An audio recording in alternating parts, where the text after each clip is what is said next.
There's front row, Chad. There's front row. Okay. It's. No. We're going to start the meeting now that we have our quorum. We'll call the meeting to order at 7:04, and we will start with the Pledge of Allegiance. To the flag of the United States of America and to the republic for which it stands, one nation, under God, indivisible, with liberty and justice for all. Thank you. Before we start up, I'm going to just read a statement because I don't speak well extemporaneously to explain the change in agenda. As the chair of this board, I have the responsibility of both building our meeting agendas, as do the chairs of all of our committees, and running the actual meeting. I take this responsibility seriously. During the public comment portion of our meetings, I've heard repeatedly that the board does not listen. I can assure you that this is not the case, but I cannot argue the fact that people do not feel heard because they do not attend the board discussions that take place during committee meetings. Since I've been on this board and the Mill River board before this, most board discussions happen at committee meetings. Committee meetings are more casual, and at these meetings there's more time and opportunity to talk through topics and issues that pertain to that committee. These meetings, because of their more casual format, have freer back and forth between everyone in attendance, board, staff, and the public. Tonight and at our next meeting, we will try a new addition to the agenda. A short period, 10 minutes for tonight's first try, for the board to either respond with information, a clarifying question to the commenter, or to have a short discussion about whether they would like to add a particular topic to a later meeting or send it to a committee.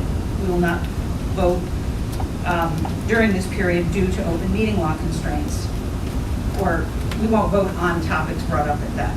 The concept behind the open meeting law is that the public is entitled to have notice of what will be discussed and decided at any particular meeting. Further, to forestall those that say this is not enough time, this agenda item is not intended to take the place of the lengthier, more complete discussions that regularly take place in committees or when an item is properly warned on an agenda. Simply, important votes need to be warned on an agenda in advance of a meeting. Further, I ask that everyone please, just as you do on town meeting day, comments should be directed through the board chair. And with that, we will move on to public input and announcements. I do have 3 letters that were sent to me that I'll just read first for public comment. This one is from Christina Gilman. My name is Christina Gilman, and my family and I are residents of Shrewsbury. We are all alumni of Mill River High School, graduating in 1984, 1985, 2017, and 2019. I have to admit that I've been remiss in following more closely the happenings in the district, and after stumbling upon the video of the August 4th board meeting, decided that it was time that I spoke up. Before writing this letter, I have gone back and reviewed the board minutes of the last year so that I could be better informed. I learned that the board is working on a statement of inclusion and voted to fly the pride flag, specifically the one that was the most inclusive. And shockingly, the board also voted to fly the BLM flag. There is definitely some debate about what is represented by flying the BLM flag. Is it a movement, an organization, a statement? It is not my objective to debate people's opinions on that. But I would like to point out that the mission of the BLM organization, as clearly stated on their website, is to eradicate white supremacy and build local power to intervene in violence inflicted on black communities by the state and its vigilantes. And while some may think that this mission has merit, it flies in the face of the board's objective of inclusivity and equality among our students and community. A better alternative is the win-win proposal presented by Art Peterson at the August 4th board meeting to construct a permanent display that depicts unity, diversity, and inclusion that is displayed either inside or outside of the school. I would implore the board to seriously consider this proposal. Of course, no flag or display can take the place of the adults and leaders of our community practicing unity, diversity, and inclusion amongst themselves. Our children are watching. Be the change. Submitted by Christina Gilman. Second, I have a comment sent in by Kara Fitzbosham. Hello, Mill River School Board and community. Thank you to Adrian Raymond for reading my written statement while I'm out of town. My name is Kara, and I'm a parent of 2 kiddos at Shrewsbury Mountain School.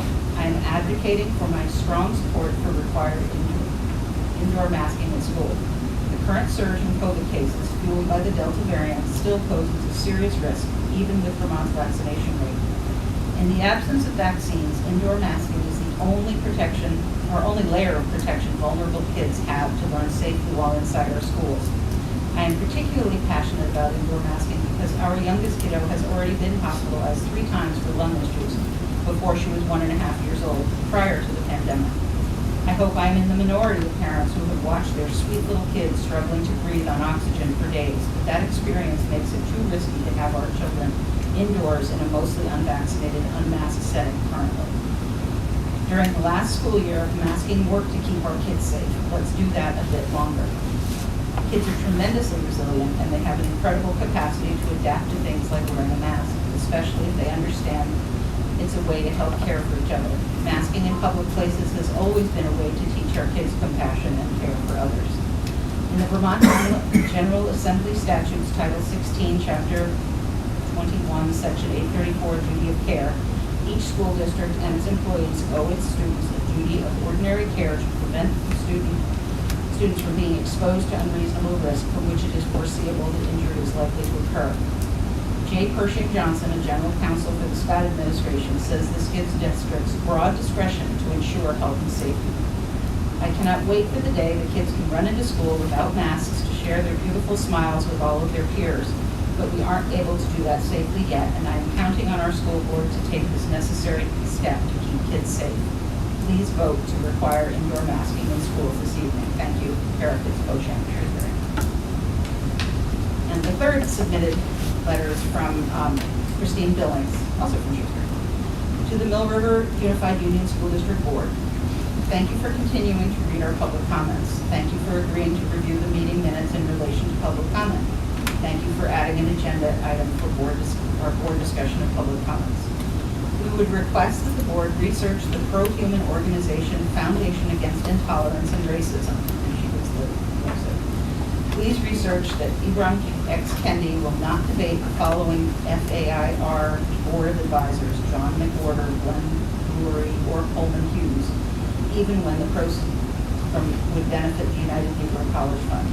We feel it is important to note out, or to point out the above information because Lavelle Brown supports and advocates for Ibram X. Kendi.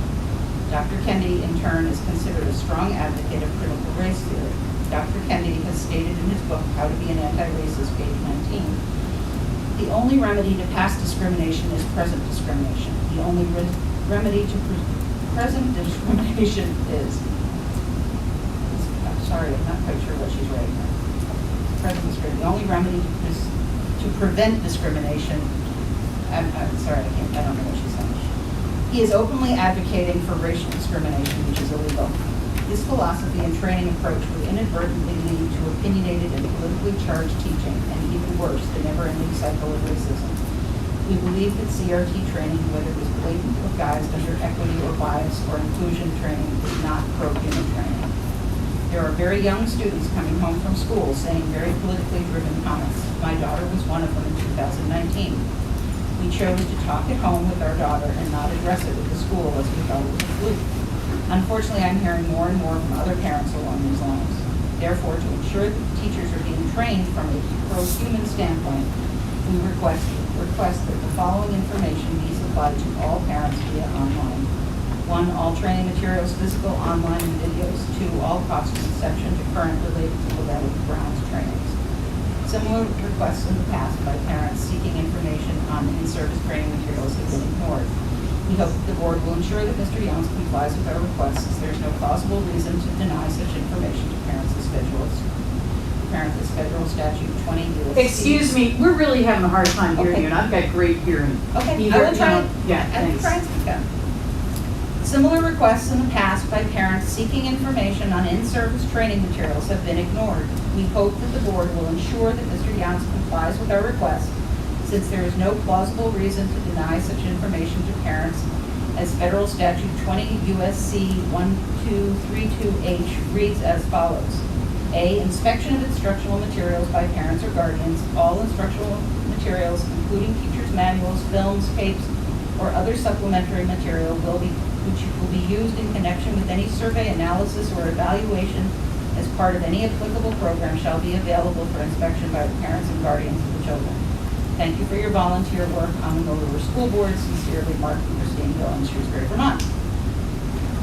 And I am done reading submitted comments. And we have our first speaker, Sean Bendig.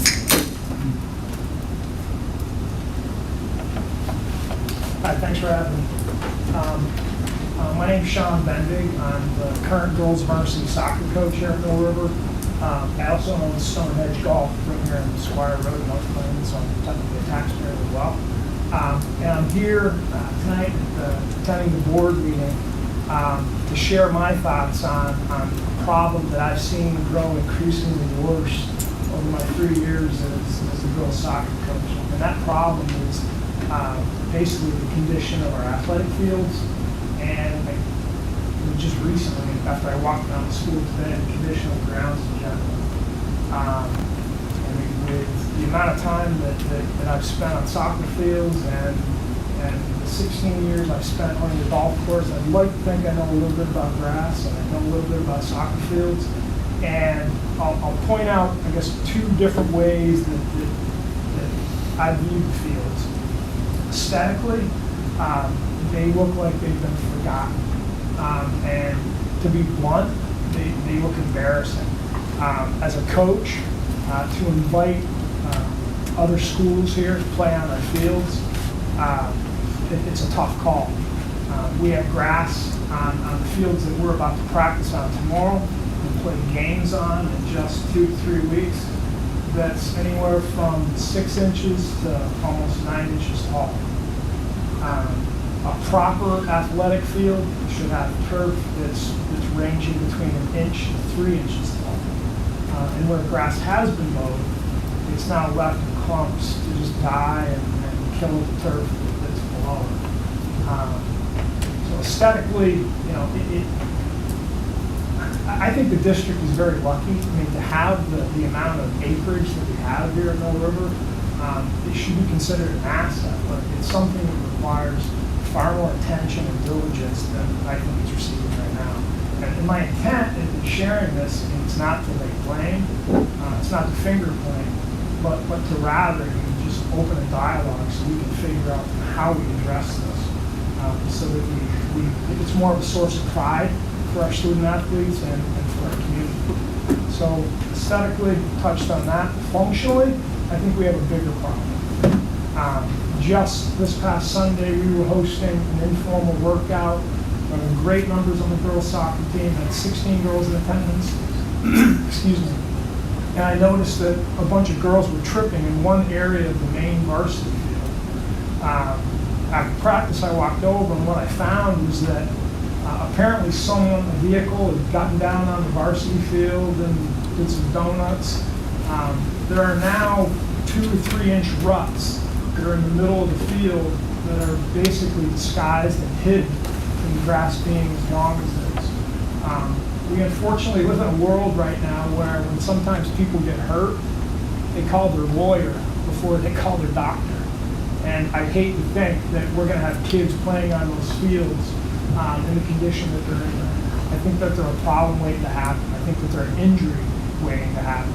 And as a 20-year soccer official, I wouldn't be a bit surprised if a nitpicking official walked onto our main varsity field and deemed it unplayable in the condition that it's in. I brought these concerns to Athletic Director Maneri. She suggested that I come here and share my opinions with the board. She also shared with me that the board was considering outsourcing some of the maintenance for the school grounds and the athletic fields. And while I think that that's a step in the right direction, if the lack of attention that the fields and the grounds are getting is an issue of capacity or bandwidth by the facilities team here at the school, I think that's a step in the right direction, but I don't think that that's the solution to our problem in its entirety. I mean, what I'd like to see the school in combination with this hopefully the vendor that's going to win this bid, what I'd like to see us be able to do, and I'm willing to help, I'm willing to participate, I'd like to see us put together a plan that not only addresses our near-term, more tactical issues of getting the turf down to a manageable height, a realistic height to train and play games on, but also to develop a more strategic plan for these fields, all right? It's really more than just cutting grass. I mean, as a golf course owner, I mean, turf, especially turf that you're going to cut at 1 inch high, I don't know if we'll get down to that height, but maybe 2 inches high, it requires attention. I mean, we should have a plan that identifies aerification needs, overseeding needs, above and beyond just what height we should be mowing it at and how often it should be mowed. And again, I'm willing to assist with any of those discussions. You know, if the board feels that they need that type of assistance, but I think we're at a crossroads here, and if we allow these fields to deteriorate any further than they are, you may not see visiting teams even wanting to come to them. And I think you can see student athletes decide not to become student athletes, which I think would be a disservice to the school and to the district. Thank you. We were unaware. I would encourage every member of the board, not tonight after the game, it's probably going to be a little too dark, just walk around the grounds. I mean, today I just went to pick up my equipment from Mr. Aaron. There are weeds just outside the wrestling room doors that are taller than I am. You can't even see the middle school baseball field anymore. I didn't even realize it was a baseball field. There's a lot of ground that the district is going to have to cover within the next couple of weeks. I mean, we have full schedules for girls soccer, middle school soccer, football, cross country. As it stands right now, these fields are not planted. And the answer isn't to just go and lop 6 inches of grass after we have it. You do that, you can kill it. It needs to be gradually stepped down, half-inch increments. But we need to take action now. I mean, I'm supposed to start practice tomorrow. Based on the weather forecast, it looks like we're going to be delayed today.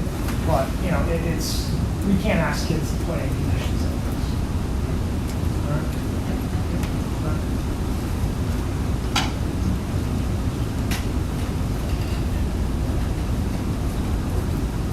Oh, so apparently the timer wasn't set for Sean, so we'll be a little more lenient.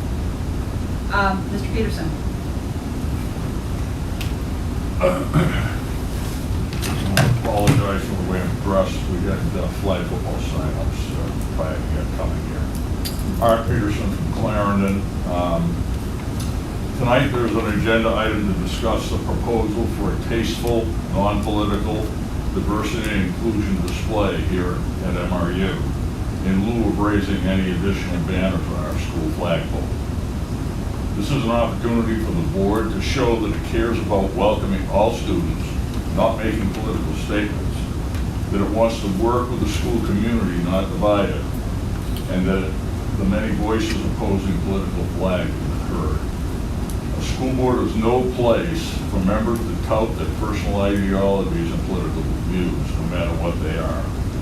Tonight you can begin to repair the damage your past actions have caused. Please make the most of this opportunity to bring us together. Thank you. Thank you. Barbara O'Brien.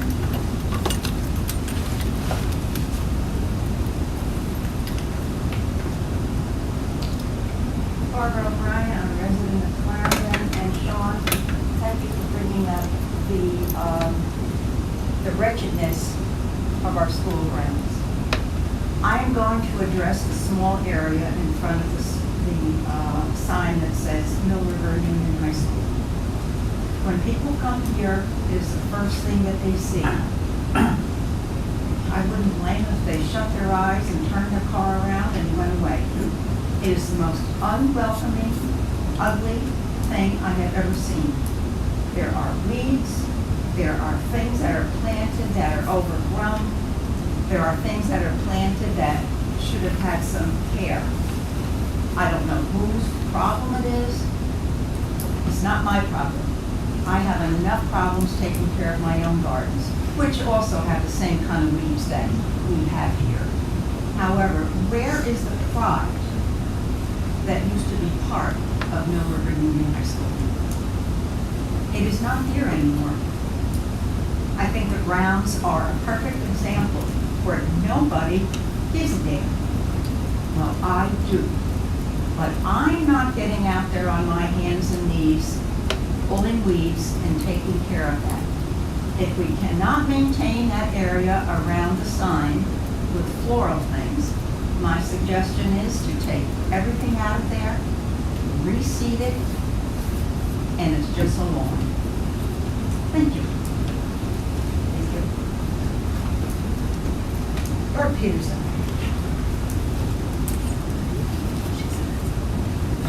Well, I wasn't gonna say too much other than I would like to cede my 3 minutes so I could get some input from you back, so we understand that you understand what we're saying. Okay, I think you've heard a few people already, but I'll give you my 3 minutes later, and you tell me what your plan is to help us. Thanks. Thank you. Riley Usher.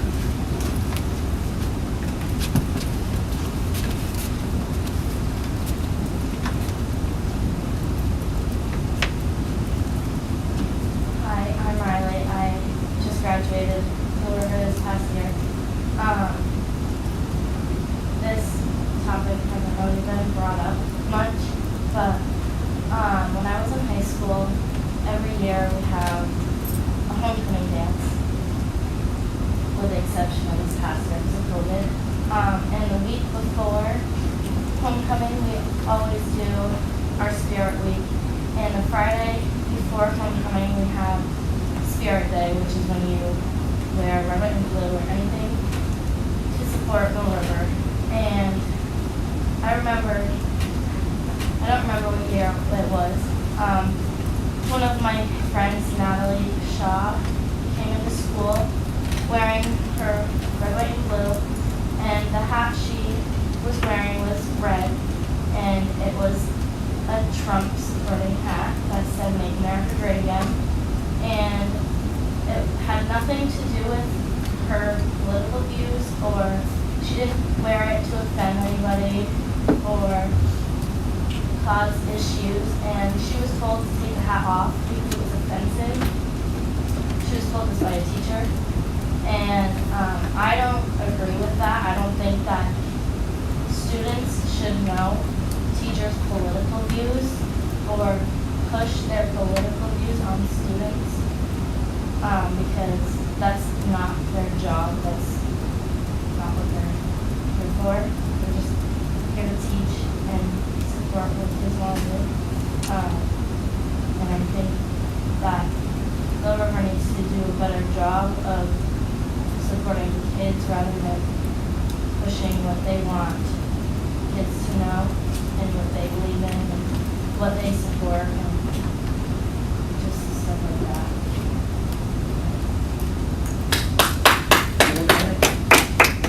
That's all there is.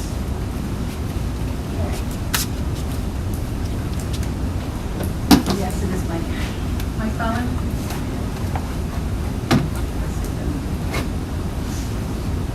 I'm Michael Fowler, long time no see. I'm here to kind of advocate for my children. I'm here to advocate for my children. They really do not want to wear masks. And if the board does have the discretion to, have a mask protocol or a mask, we are not in favor of it. I understand, there are reasons. But if you're going to do that, if you guys you need to think about, the ability for these children to take these masks off. Last year, there really wasn't a lot of opportunity in the grade schools that two of my children were in or at Mill River. There were some teachers would bring them out to do walks around outside, taking masks off. And my oldest son, that was the highlight of his day because, he would come home and and I know that there there are some concerns, like we heard earlier, that, you know, everyone needs to wear a mask. I mean, just because someone recommends a protocol from the state or something else, doesn't necessarily mean that it's going to be an overall net benefit for our children's health. I've worn masks I work in construction, and I have worn masks many years. They do have limitations, you know, like you can be in an environment and you can smell, you can feel, you know, when you pull that mask off and you have that line of dirt that's the stuff that's coming in, you know, when it's on the inside of the mask, that is already penetrating through that barrier. But again, we are excited about this upcoming school year. We're really hoping that we can do that with, you know, the least amount of intrusion or face coverings. You know, it's important for children to be able to see, especially young developing children, to be able to see their teachers' facial expressions, to see their fellow students' facial expressions. Children learn that way. We learn, we look at each other, and we have a better understanding of what we're thinking, what we're trying to convey, with not just our eyes, but with our entire face, our hands. And, you know, that's kind of as much as I'm going to go into that tonight. I would like to stress that I really like Art Peterson's proposal. As you probably know, I am not a fan of flying any political flags. You know, I don't think it's appropriate. I do think it's very divisive. And as all of the people that have been coming up, you know, on both sides, you know, this has become an issue. So, you know, if the board could come up with a way that could, you know, start sowing seeds of peace, that would be, in my mind, an excellent way to proceed. You know, instead of having such a confrontational aspect right in the front of our school, which apparently needs to have some proper guarding done, which is another huge. I mean, I was completely unaware of that, and you know, you're right. We really, you know, when we come into our school, when we come into this building, you know, we want our children to see that, you know, we care about this building. The people that work here care about this building, because this is very important. This is, you know, this is learning. This is where they are going to be living their lives for 10 hours, 8 to 10 hours out of their day. So making it look nice, you know, that matters. That's important. You know, having the ability to walk into a school where you don't necessarily have to agree with your fellow students, but you can at least walk in and not have to question or wonder, or and because we're getting, you know, unfortunately, the country is still polarized, and if we have the opportunities to make it slightly less polarized, and just be able to smile at one another, I think that is going to go a long way to, you know, rebuilding this community. And it's a small knit community. It can fracture very, very quickly, very, very easily. So I would really recommend the board look into a way to make some kind of, you know, something that, you know, is going to allow both parties to feel like they haven't been thrown under the bus. I think that would be I think that's a great idea. Thank you. Someone could drive by Clarendon. Clarendon has done a wonderful job. It always looks clean and welcoming. It's just, this is a mess here.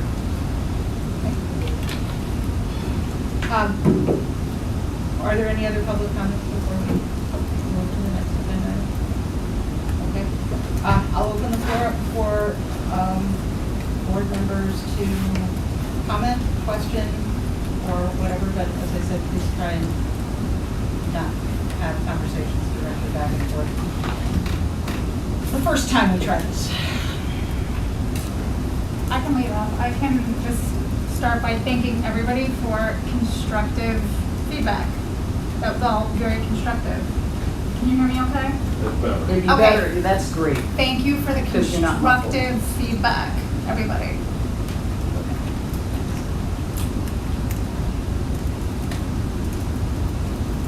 Okay. Board members, this is your opportunity. Here, I'll say something. Thank you.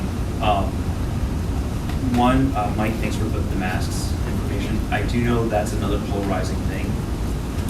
And I almost never wear my mask. I'm always searching.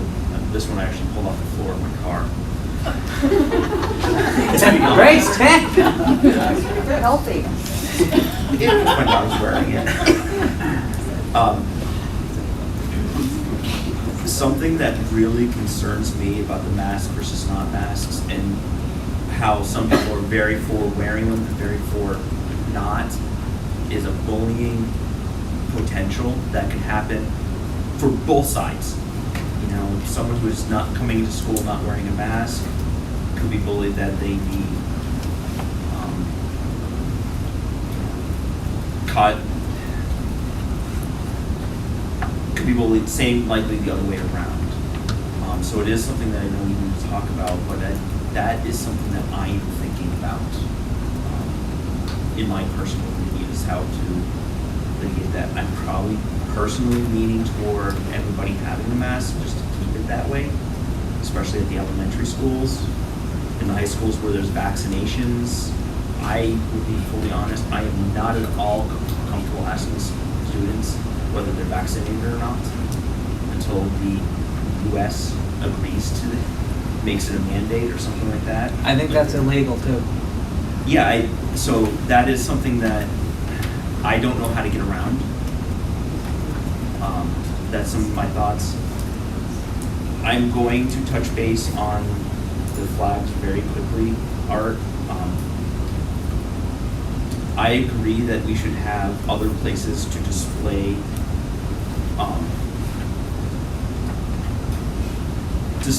other locations besides the flag to display things. And I will say that I heard you guys when I heard everybody's on both sides from a year ago when we first brought it up. And one of the things about the whole, especially the Black Lives Matter flag, and actually any flag being flown, was that it sparks conversation. I am so happy that it was brought to this board because it has sparked conversation.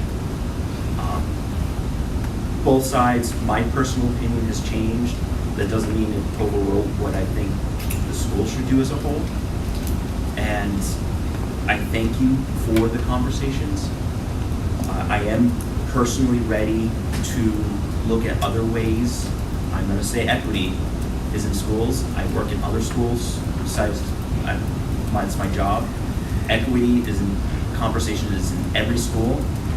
My wife who works at the hospital, equity is a huge conversation by the people who get paid way too much there. So the conversation has to happen. And I'm looking forward to seeing where we can take it next. So I am looking forward to exploring your idea, Art. And I really appreciate the public. I had Art come, and I'm open to the public. The next few policy meetings, we're going to be talking about community input. It would really help to have community input into the community input policy. So that is a policy meeting that I would encourage the public to attend and give feedback on. So thank you for that, and that's kind of my comments.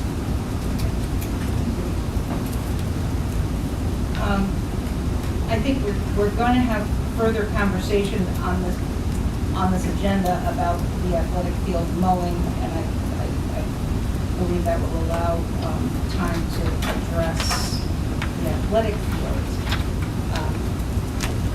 And Gary will be giving his report later on as one of the school year opening updates, and he is our buildings and grounds director. I would be willing to predict that one of the things he's going to say is that he has had exceptionally short-staffed all summer, and has had lots of COVID-related activities that have to go on. Not that that's an excuse for graphs and weeds that are 4 feet high, but I've not seen those, but I'm assuming they really are there. I also know that every year when I've come here in the summertime, the school has looked a little neglected because people aren't. And by the beginning of school, it's usually back in shape. I am hopeful that that is exactly what will happen this year. And I understand that, it would certainly be nicer if we could have somebody that was just dedicated to, you know, reading and making sure everything looks spiffy, I would be happy to do that. I don't know if there's a budget item that will support that everybody will be very happy with, but if that's, you know, when we start writing our budget, maybe adding you know, 1 or 2 groundspeople will be accepted by the public. And that will take care of that. I don't have anything else to say, but I would welcome any other board members. We have not used our time. I'll say something. Go ahead, please. I agree with Art. I think that, and BJ said we sparked a lot of conversation. I think we split the community. Not completely split the community. And I think it's time now that that spark of conversation should turn to a spark of compromise and action and bring the community back together as a community. As far as masks go, I'm sort of split. I think the country is split. I don't know if we trust the CDC. I don't know who we trust. One minute they're saying they don't work. One minute they say we double mask. The next minute they say there are more people dying from other diseases than this flu. So I'm not a doctor. I can tell you, but I'm sort of in between on that. Okay, go ahead. Thank you all so much for your input tonight, and I do appreciate this space for discussion that we are trying out. Thank you to those who suggested it. I specifically want to thank those tonight who addressed the issue of school pride. It's something that is of great importance to me, both in the community that I was brought up in, as well as I think what we seek to promote in our town of Tinmouth, as well as what I personally hope will be the community that we continue to cultivate here at the high school and in all of our schools. So thank you again for raising the discussion on school pride. And I would welcome folks if folks have more suggestions in that area and of how we can best create opportunities and help shape that. And invite you all to continue to share with us during public input. Thank you. Thank you, Andy. You want to add? Okay. Yes, go ahead.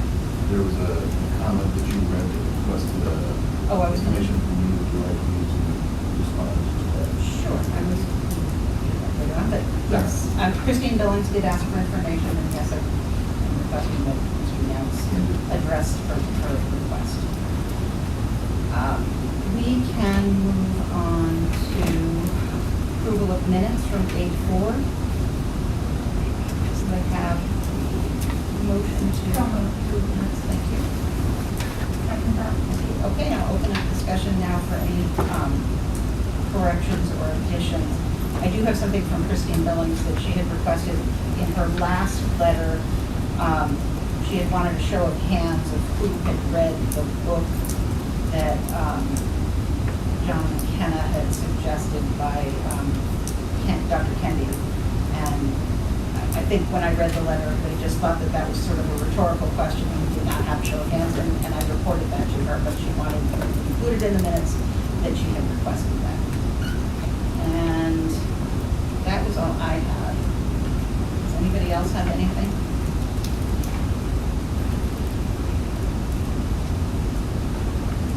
Okay, hearing nothing, I will call the question. All in favor of approving the minutes with the slight change that I had added, please say aye. Thank you, that was unanimous. Now we can do approval of the agenda. Wasn't that supposed to move to the front? It was there.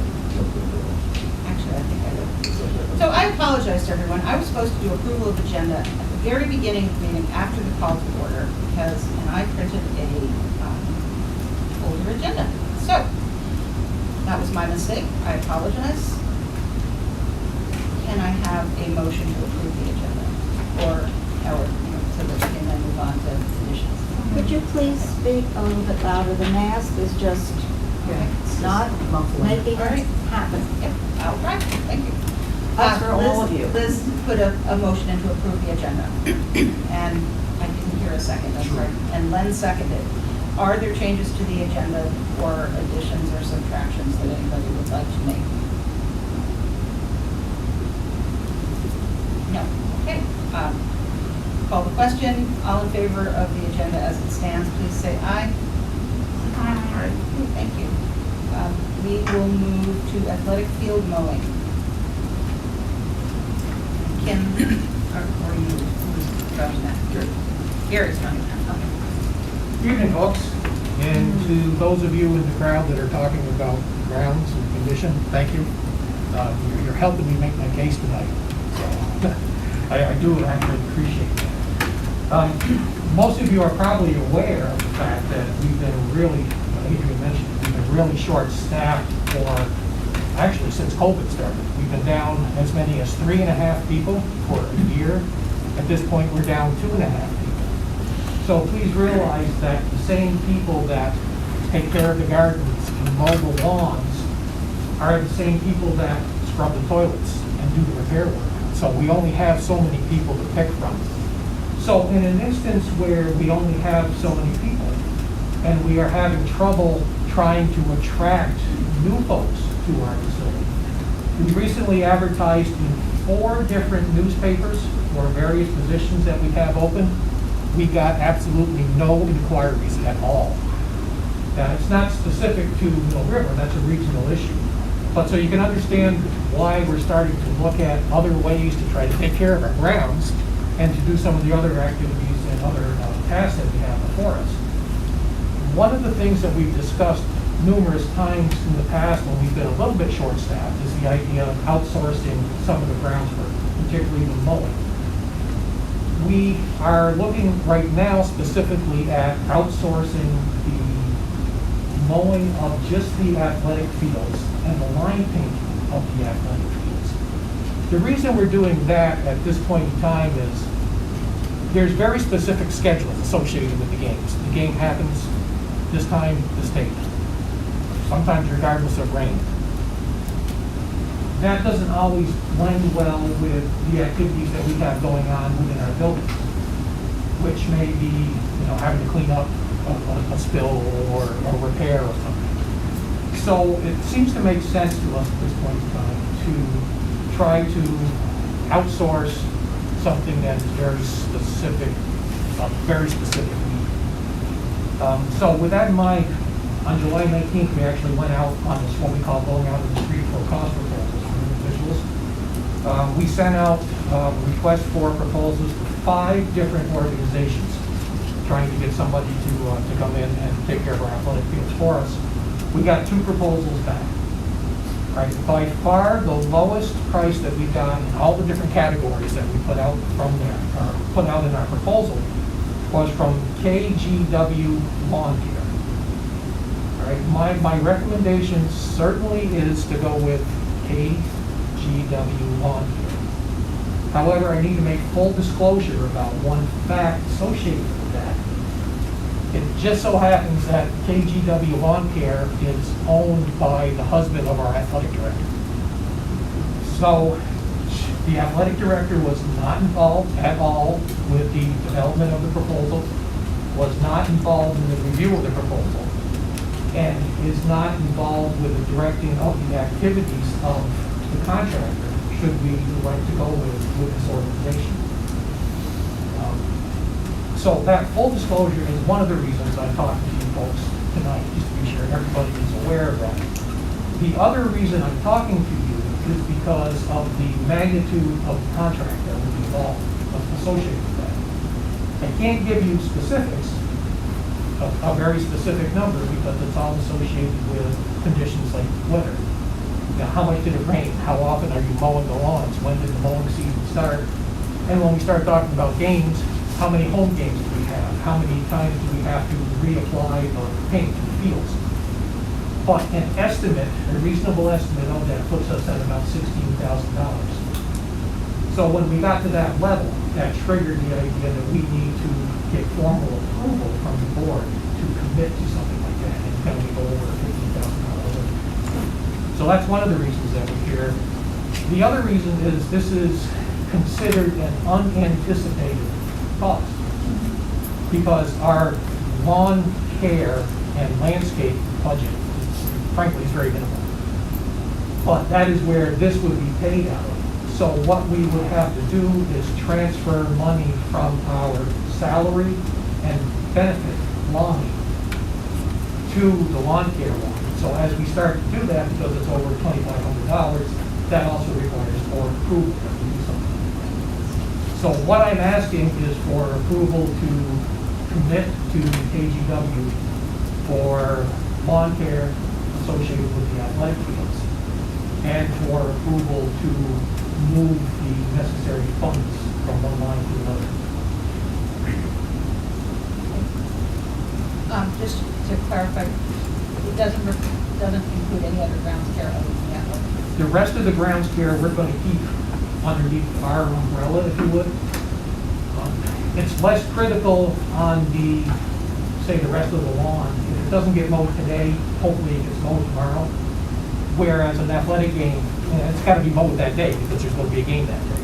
So we have a little more flexibility. So where we have a little more flexibility, we like to try to keep that in-house. I have a question. I'm sorry. Sorry, I shouldn't have started with the questions, but how about we get a motion, we get it started, and then we'll go to the questions, because I sort of wrote that. Or do you want to ask a question first? Yeah, because that's going to impact Okay, go ahead. how we move forward. Okay, go ahead. Sorry. Will that contract involve mowing all of the athletic fields, or are you just going to be doing the football field? Or It involves all of the athletic fields, but the way it is set up, it's on what we call a per occurrence basis. So it's kind of like snow plowing. You know, you only get paid when you plow the snow. Right. Well, we've broken it up into individual fields. So you only get paid X number of dollars, whatever the bid was for that, for mowing the football field.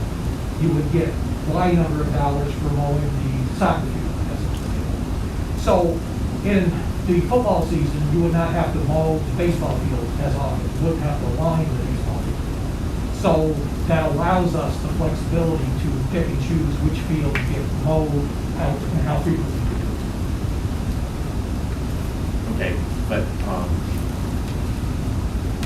would your group then be taking, I'm just thinking, what happens to the baseball field from now until baseball season? It would still be mowed. Okay. By this contract, but maybe not as frequently as we would be mowing the football Okay. field or football season. Okay, thank you.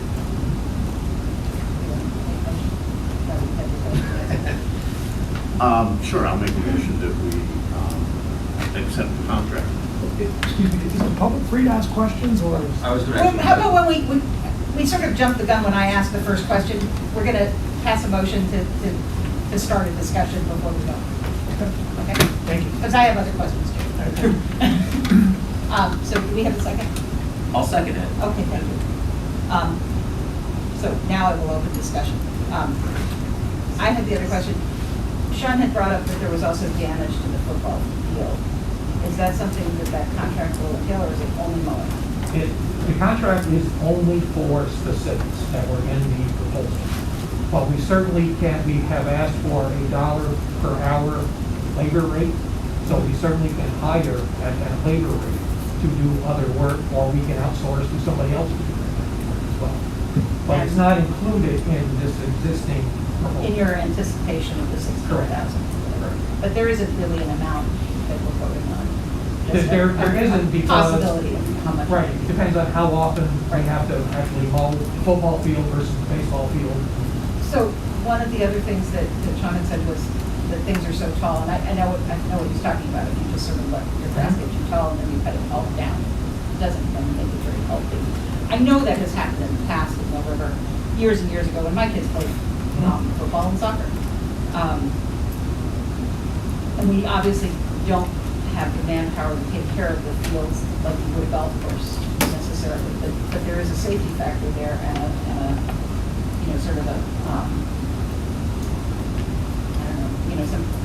Yeah, well, there's aesthetics and there's also the viability of the fields on a long-term basis. Right, and one of Because the- if we kill the grass in the first week of September, it doesn't do well for the whole rest of the season, obviously. One of the other things I think you gain from going to a professional, they have more expertise in this area than me throwing one of my custodians out on a lawn. Because frankly, that's the staff that I have, that's all. I mean, that's fair. Okay. So you think that there is a possibility that he may look at it and say, I really need to mow this 3 times before the first game? And that certainly would be recommended to him as well, but he I am sure, realizes that. And frankly, at this point in time, you mow it once, you let the grass dry a little bit, you mow it again in a day or 2. Yes, I would have to pay him twice. Right, no, I understand that. Okay. All right, I didn't need a monopoly, go ahead. Yeah, I was actually going to suggest getting coach's opinion on this, but I have a question first. Just the high school or elementary and high school? This is, at this point in time, it's intended to be just for the high school. There is thought in my head, because we have the larger athletic field that have been developed over at Clarendon, that we may need to, we're not set up with equipment or the manpower, frankly, the budget, to take care of that big addition over there as well. So I'm sure we're going to be looking eventually at doing the same type of thing over there. Some kind of. Yeah, no, I would too. I just wanted to get board questions out Yeah. there first. Does anybody else have any questions? Sean, did you have something you wanted to add? Some folks touched on some of the things I was going to ask. I mean, as I pointed out earlier, and I think that having someone that's available to a professional, as you mentioned, to maintain the grass on a more regular basis, on a more consistent basis, is a step in the right direction. But there are some issues, namely the ruts, a significant amount of weeds that are on the main varsity field that I think also need to be addressed. So I think, above and beyond, again, as I pointed out before, above and beyond just, the cutting of the grass, I think that we need to come up with a plan, a more strategic plan, that addresses things such as aerification of the turf, overseeding where necessary, addressing, what's become, an incredibly large infestation of weeds. The main field, let's not kid ourselves, it's primarily crabgrass. And part of our difficulty with that, to be frank about it, though, is the fact that our water well is right there, and we can't use fertilizers, we can't use herbicides on that field. And how recent was that analysis done? Because I spoke to the vendor that applies all the chemical applications at Castleton University just yesterday, and he said he basically said that fertilizers, there's a 25-foot buffer, and I know that well is more than 25 feet away from the I guess it would be the east touch line of the soccer field. And even if that buffer encroached on the field slightly, I don't think that's justification for not addressing the other 95% of the field that we potentially could treat through a nutrient management. We certainly can check into that, but in this instance, that water well is considered a public water source. It's a licensed public water system. Sure. Which my understanding is that's 200-foot buffer associated. That's interesting, because I would assume that Castleton University would be, that wells over there would be considered, would be held to the same level of scrutiny. And again, the gentleman that sprays over there is only held to a 25-foot buffer requirement. So, and again, I think it's worth looking into, but the key thing that I'd like to see come out of all of this, above and beyond bringing in a vendor to handle the lawn mowing responsibilities, is the district or Mill River at the high school specifically, coming up with a longer-term plan, that addresses not only the maintenance of the grass, but the sustainability of it over the long term. Because right now, as I said, it's primarily weeds more so than actual turf. Can I jump in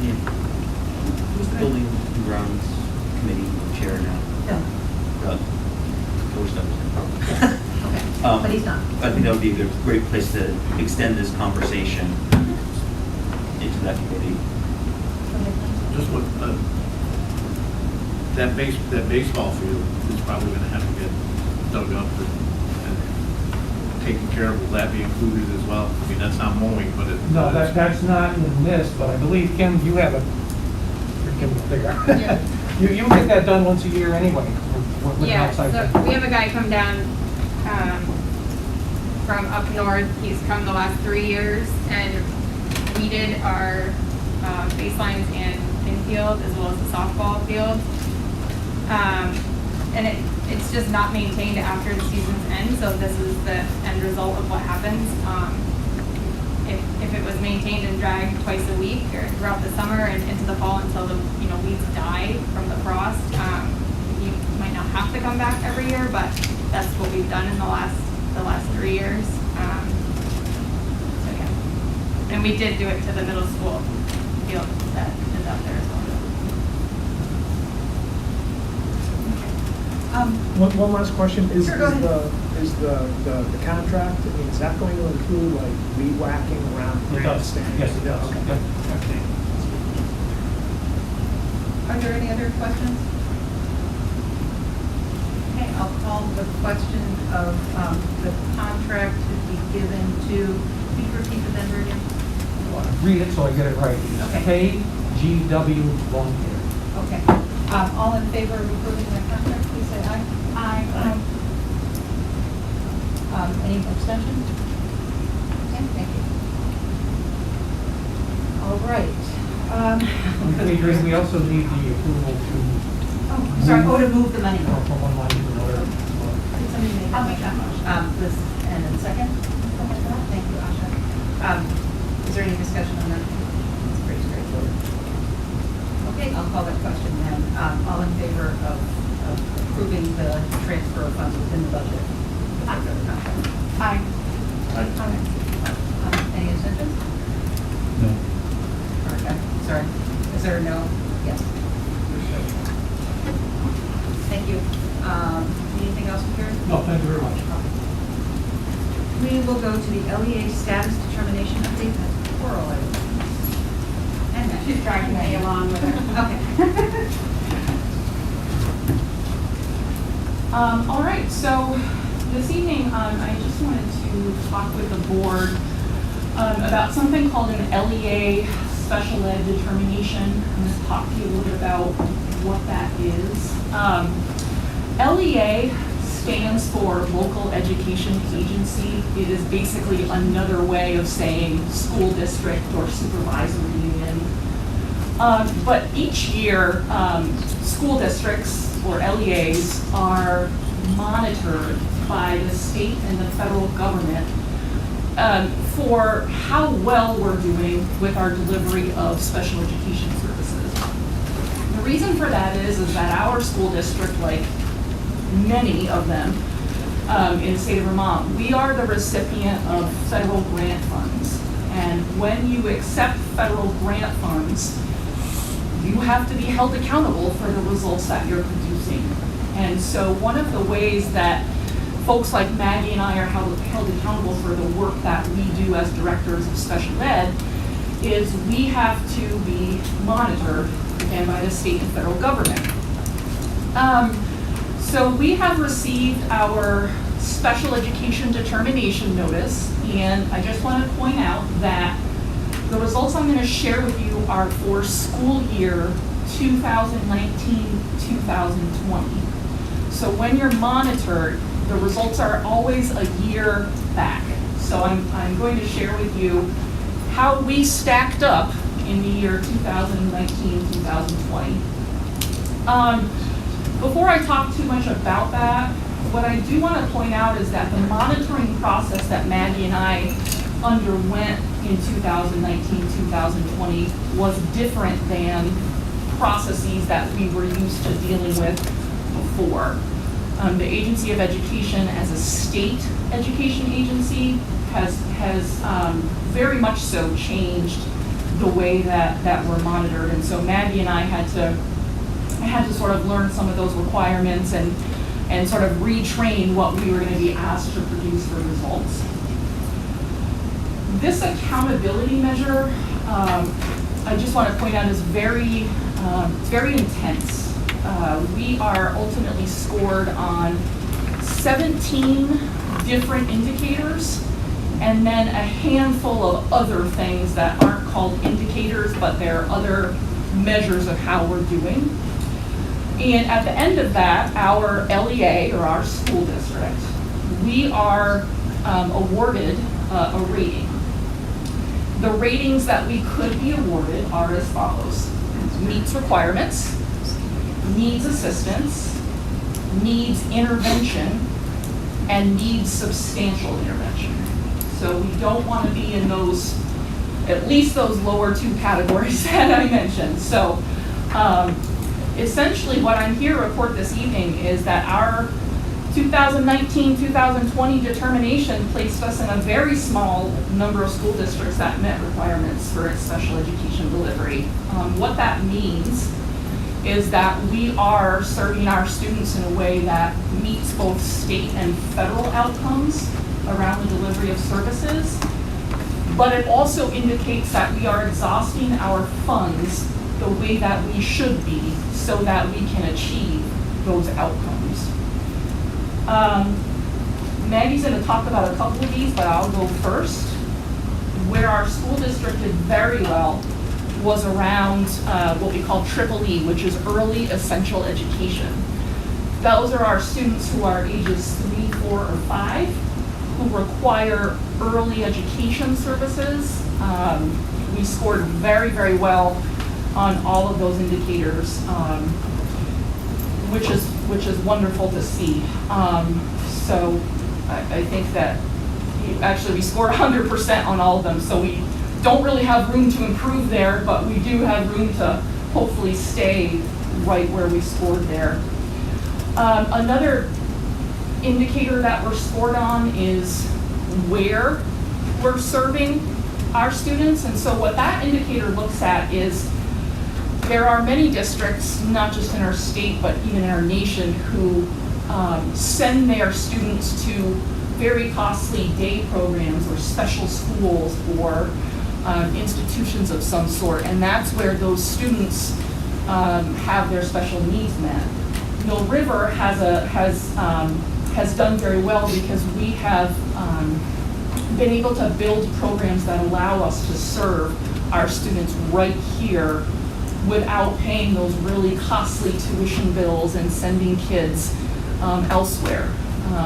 That doesn't mean that we never have a student who ends up in a special placement outside the district, but we have very, very few. So that's really something that we should be celebrating, I think, as a district. Maggie, do you want to talk just briefly about how we did around graduation and dropouts, because those are another indicator? Yeah. So my role has been primarily at the high school in 7th through 12, and the dropout rate and how that's calculated. They look at how many kids are enrolled in 9th grade, and then 4 years later, are all those students graduating with a diploma. And we had one student in special education this year that we're talking about who dropped out. Sometimes we do have students who choose to continue, but our score here, or what they gave us, was an improvement over the previous time that they monitored us. So that was a good. One thing I'll point out, one of the indicators that we are supposed to be monitored on is how students with disabilities perform on our statewide assessments. Now the issue is that this determination is based on 2019, 2020. That is the year that we closed in March due to COVID, so our students didn't take the statewide assessments. So we will see how we do in the coming year, assuming that we're back to taking those statewide assessments, but that is one indicator that we could not be scored on this in the past year because of that situation. The other piece that we did very well with was around parent involvement. you know, it's extremely important to us and to our special ed staff that we're getting input from parents and that parents feel empowered to be at their child's meeting and be able to advocate for their child. And so we did very well on our parent involvement, parent engagement ratings, which was just really nice to see. And then lastly, we are fully in compliance with annual reviews on IEPs and then conducting evaluations. So we have, you know, great things to celebrate there. Obviously, I could not be more pleased with how we did here. Maggie and I are bracing though for the coming school year because we we are going to be monitored severely this year. And what I mean by that is that the submissions that we're going to be required to produce to the state will be hundreds and hundreds and hundreds of pages by the time we're done. They will be looking at policy, procedure, protocol. You know, the agency will be studying everything that we produce with regard to special ed. So again, Maggie and I are starting to gear up for that process. That will be a year-long monitoring, so a little more intense this coming cycle. But you know, with percentages and ratings like what we got for the 19-20 year, I'm definitely reassured. So I'm happy to take questions from the board, but I did want to go over that info with you.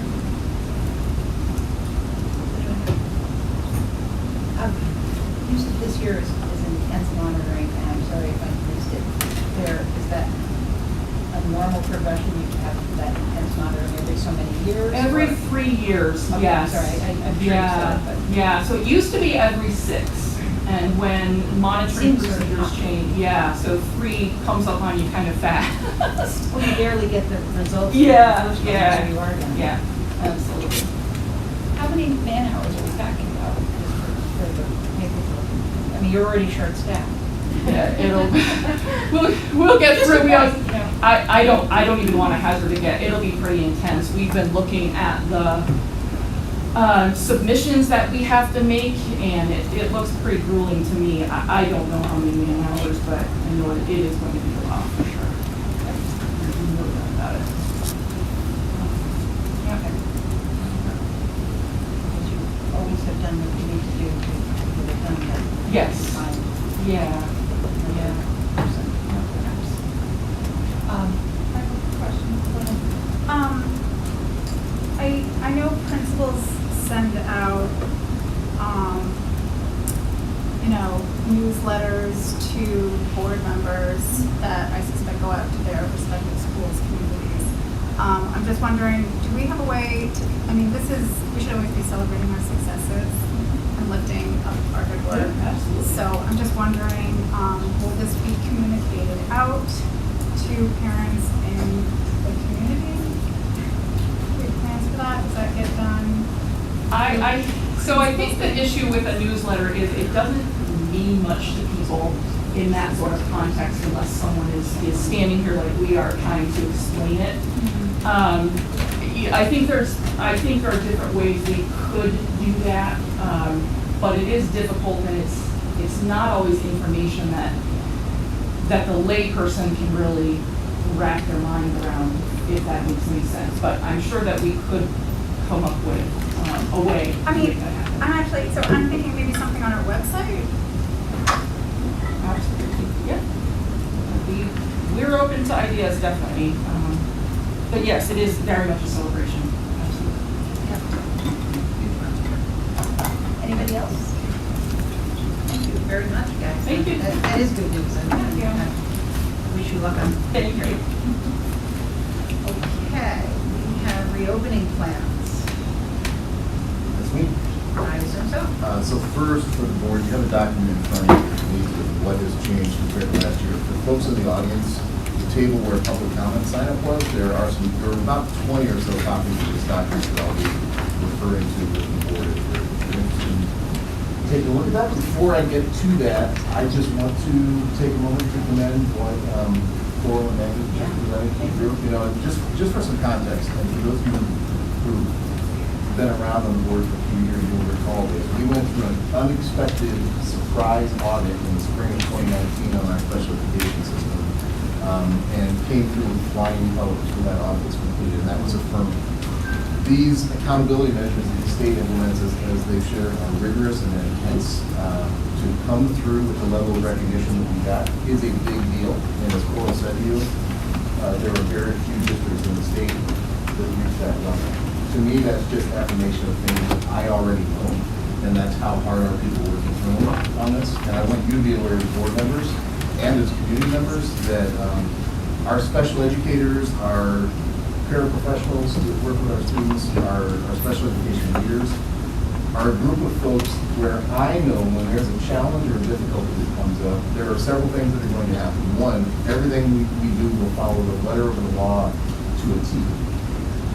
They are incredibly creative, they are incredibly resourceful, and they explore every solution and option before the word no ever comes into the conversation.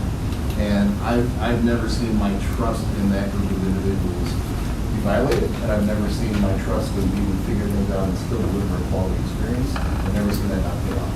And I think you're seeing examples of that evidence, and just worth the balance. So just want to do that.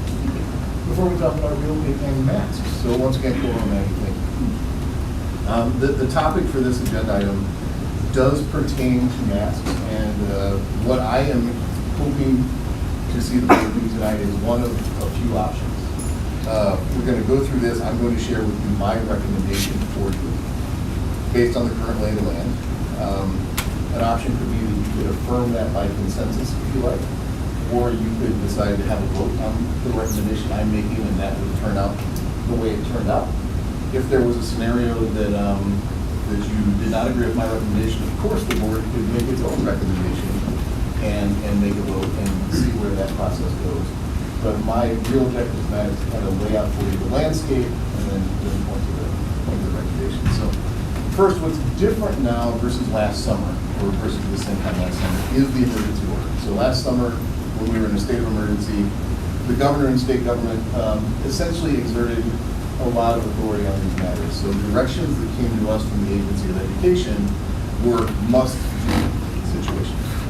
When you take away the emergency order, those statements from the state government become recommendations, and sometimes they're strong recommendations, but they don't take this to the place of must-do as they did last year. So that's the primary difference. The problem is we are entering into another very unknown and potentially volatile period, and decisions still need to be made. And we're in a mode now where it really makes sense for superintendents and boards to work together, and boards to take some form of public action to just say, hey, this is how we're going to handle this. State government has essentially said you can determine this locally, and that's where we are. That's what we're talking about this evening. What I've laid out for you are really the three primary recommendations that we're seeing across the state of Vermont. The governor a couple weeks ago made the recommendation and has continued to reiterate that recommendation that the school year begin with universal masking in schools across all grade levels and ages for at least the first 10 days of the school year. With that, there are no distancing recommendations that are coming to the governor. So if you think about what we struggled with the most and what our community struggled with the most, from my perspective, it was not about masks. It was about the hybrid model in the high school in particular, and the number of days the kids were able to be physically in school. That was the biggest struggle that we experienced in terms of the way people felt about it. So no distancing requirements being recommended by the governor. The interesting piece about the governor's recommendation is this concept of they would like to see schools collecting data on vaccination rates of students. Now, at this point in time, our elementary aged students aren't vaccine eligible, so there's nothing to collect at that level. We know that that's zero, right, for the most part. At the middle school, high school, I heard someone say this in the audience earlier, there's still a lot of question, and there still are not good answers from the state about, number one, whether we can actually do that, or what the process for doing that would be. Folks in my role as superintendents are bugging the Agency of Education about that every single day. Like, what is that? What would that look like? How would we even get that information? And can we ask for that information? But that's a proponent of the governor's concept, if you will, is everybody masked, first 10 days, gather data, And then after you get that data, once a school has 80% of its student population vaccinated, masks can come off in that school. If I pause for a moment on that side of the recommendation, one of my primary concerns about that concept, so let's imagine for a moment just two examples here in Clarendon, Mill River and Clarendon Elementary. Let's imagine we reached a level at Mill River where 80% of our students were vaccinated. Adult vaccination rates are irrelevant in that calculation. Let's imagine 80% of our Mill River students were vaccinated and masks could come off for everyone at Mill River. One of my concerns is then we've created an inequity among our employees, because I would have employees working at Clarendon Elementary who haven't even had a shot for kids, no pun intended there, an opportunity for kids to have had a vaccine. So there's no hope to be unmasked anytime in the near future. But at the 7 through 12 level, people are operating without masks. I have concerns about inequitable working conditions, and I also have concerns about, BJ, you talked about the concept of bullying, which I think is interesting, but I have concerns about how people would feel, and some would say feelings don't matter, but we know they do, how people would feel in that newly unmasked environment when they weren't feeling that sure about being there without masks. You know, there's some dilemmas kind of built into that from my perspective. In the middle column, you can see what the recommendations from the CDC are. The CDC recommends universal masking indoors. They are actually recommending a 3-foot distancing piece, which carries over from previous recommendations. CDC recommends making decisions about masking as more data about the status of COVID and the state of vaccines becomes available. And by the way, in all the recommendations, masks are required on buses because buses are federally funded transportation, and as federally funded transportation sources, masks are required on federal transportation. The final group, and for the audience or for the board members, AAP is the American Association of Pediatricians, the Vermont chapter. American Academy of Pediatricians, Vermont chapter. Their recommendation is universal masking indoors until all students have had the opportunity for vaccination. There are no distancing recommendations that go with the AAP recommendation. They mirror the CDC's recommendation about gathering, the ongoing virus and vaccine data. And obviously masks continue to be required on buses. As I analyze that, as I look at the landscape and what I see going on in other districts, you know that I have a lot of interaction with other folks that do my job in different places. I've put down my recommendations for you. To me, I believe that these are the most logical, stable, and implementable recommendations that will get us off to a good start of the school year. And that would be universal masking indoors, that is key, only indoors, not in any outdoor settings, until all school-age children have had the opportunity for vaccination. Decisions made on masking based on the data that become available. So there's no date certain, but there's a perpetual, what's the status, where are we, keeping an eye on things. Again, masks required on buses, no choice there. I'm recommending a consistent approach in each of our schools to avoid the discrepancy from one place to another in terms of what people's school experience is like.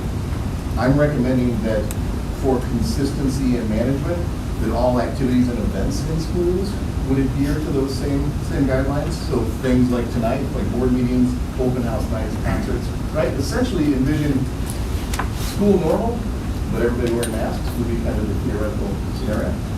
And then finally, district employees, we're in this interesting place, right? At this moment, I have tipped district employees off that, hey, masking is likely coming. You should be preparing yourself for that eventual reality. For me personally, I told the folks in the office here, I'm going to start wearing my mask this week because, I just need to get that rhythm back of being at work and wearing the mask because I got very accustomed to not wearing it during the summertime. And, we all know what that feels like. So giving employees the discretion to transition in their own way up to start date with students, which would be September 1st, and that would be when I'd recommend we go into that full universal masking piece. Final note, regardless of which path we choose, the information I'm receiving probably mirrors what all of you read in the news. That is that it's looking likely that availability of vaccines for those younger students, and by that I mean ages 5 through 12, is the group that I'm hearing is coming next. is targeted around October 1st or so. So if we just play out the logical one shot, several weeks, another shot, couple weeks, you know how that sequence goes. There is a reality that for that to run its course, you could be looking at January as a safe guess on when elementary age kids have had that opportunity. So I just want to kind of forecast that as a possibility.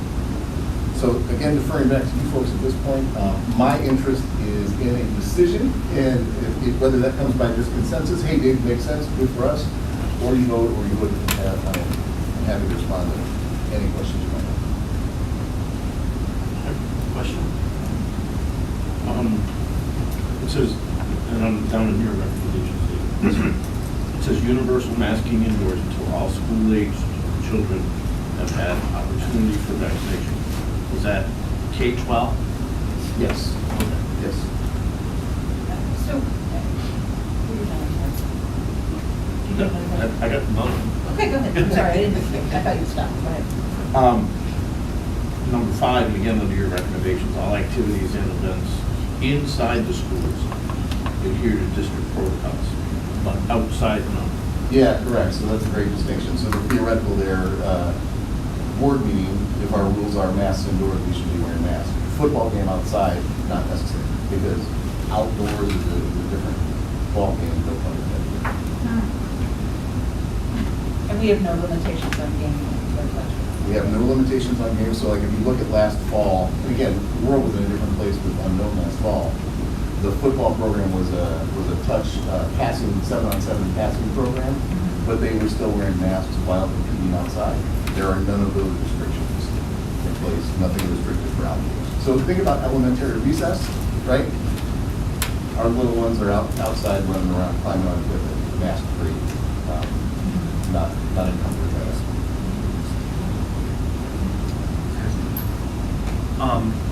What are your thinking about distancing and like grouping the students and stuff? There's a lot of that, and then you referenced it as So the guide, I want to just answer clearly.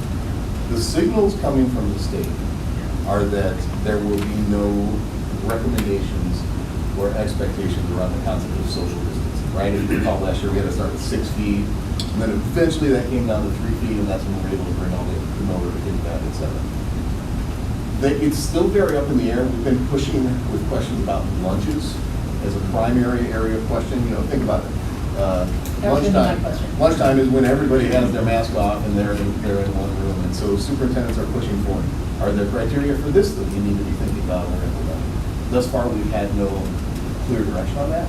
I have asked our principals to be contingency planning in case we need to go to lunch setups that look like they did last year, which often meant, kids would kind of spread out more or subdivided eating in classrooms, et cetera. So we will have the everything's normal lunch plans. We'll have we need to divide the students up and give more space lunch plans. We'll see what goes. I have a comment to that. Sure. Take it as you may.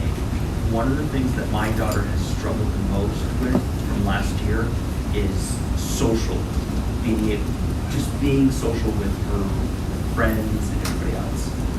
And the thing that she lost the most, she used to have a group called lunch table, and that was turned into her social. Sure. And it wasn't necessarily all the kids that were just in the same class as her. So that's something she lost, something she's really struggling with gaining back. And as you're thinking about that lunch group separating, I think there is a very social, emotional thing that the kids lost that we need to get back. I don't know how to do that safely, but I know we need to bring that back, and that I want that to be part of your thought process and conversations, especially those open areas. I don't see Tyler as inside that. I can assure you, especially in Mill River, because I can picture the concept that you're describing, especially for middle school, high school age kids. That's important. Yeah, that was social dynamic of school is a key piece of what it's all about. I mean, is there any reason why the elementary school kids couldn't be in the classroom until kids are vaccinated? I mean, just as opposed to. Yeah, there's no reason why they can't. That takes on different forms, right? Like this year, our Shrewsbury gym cafeteria versus, well, actually, No, they're a all lot of the gym same. cafeterias. Yeah. But, yeah, All I of think them. there could be unique dynamics to each building, but yes, classroom is an opportunity. But at the same time, if you think about how that played out from a personnel standpoint, so those teachers last year Didn't have lunch. were never really off, right? Because, No, even though that's they had their break, they were still Yeah. hanging out with this group of kids who were in their classroom. So we need to take care of all angles of that and make sure everybody's doing it. True. Forgot about that. That's good. I have two questions. One's the governor thing. Why the first 10 days of school? No idea. I have not been able to figure that out, and when we've asked the question, have not gotten an answer. Second question. Your first recommendation says universal masking indoors until all school-aged children have had opportunity for vaccination, which should be by January. We hope. Okay, so that's the opportunity. What if they don't take that opportunity? Yeah, so that's where number 2 comes through, right? Like, the decisions will be made on what the deal is, So let's say it's January and they've had the opportunity, but we find out through some magical thing, the state figures out that only 20% of our students can get vaccinated. We've still got a lot of risk if we have kids walking around unmasked. So we would have, number 2 gives us the room to say, what are the conditions on the ground for us? And then we can make decisions. And that brings me back to BJ's. Suppose these kids want to get out of these masks, and they know that these families are not going to immunize their sons or daughters. How do you prevent? It's a great question, and I actually think the governor's stance on it is relying on the concept of peer pressure, to be honest with you. Relying on the carrot and stick approach, that if you want this, you need to do that, and I think that's an interesting approach. It's interesting. Yeah. I'm not sure it's right. I think I agree with you on that. So is there any indication at all on how, I know you say epidemiological data, but are they going to be collecting that on a small enough level so that we would know whether our kids were vaccinated? If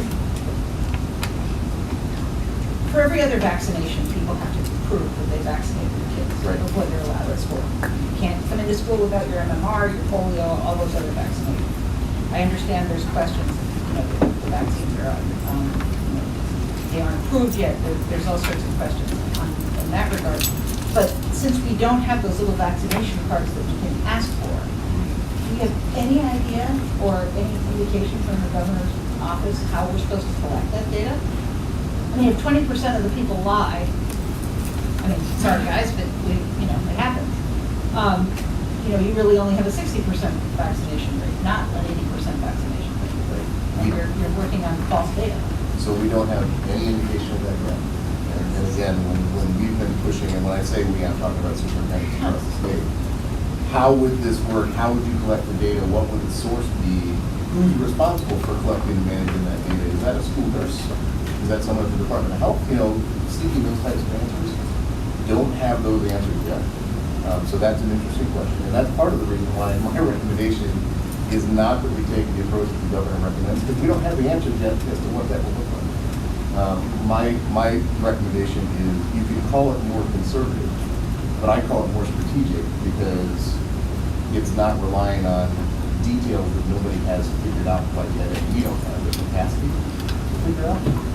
When it's all said and done, it will be very interesting what the emerging data on the Delta thing is. And the reason I share that is I've been meeting with the 2 pediatric infectious disease doctors from UVM, Dr. Lee and Dr. Rasko. I was on a meeting with them last week, and as they were talking about how Delta is affecting children in particular, they were candid in saying, we don't know yet what all the outcomes of this are going to be. We don't know yet how much transmissibility there is, and we don't know how quickly it's going to spread.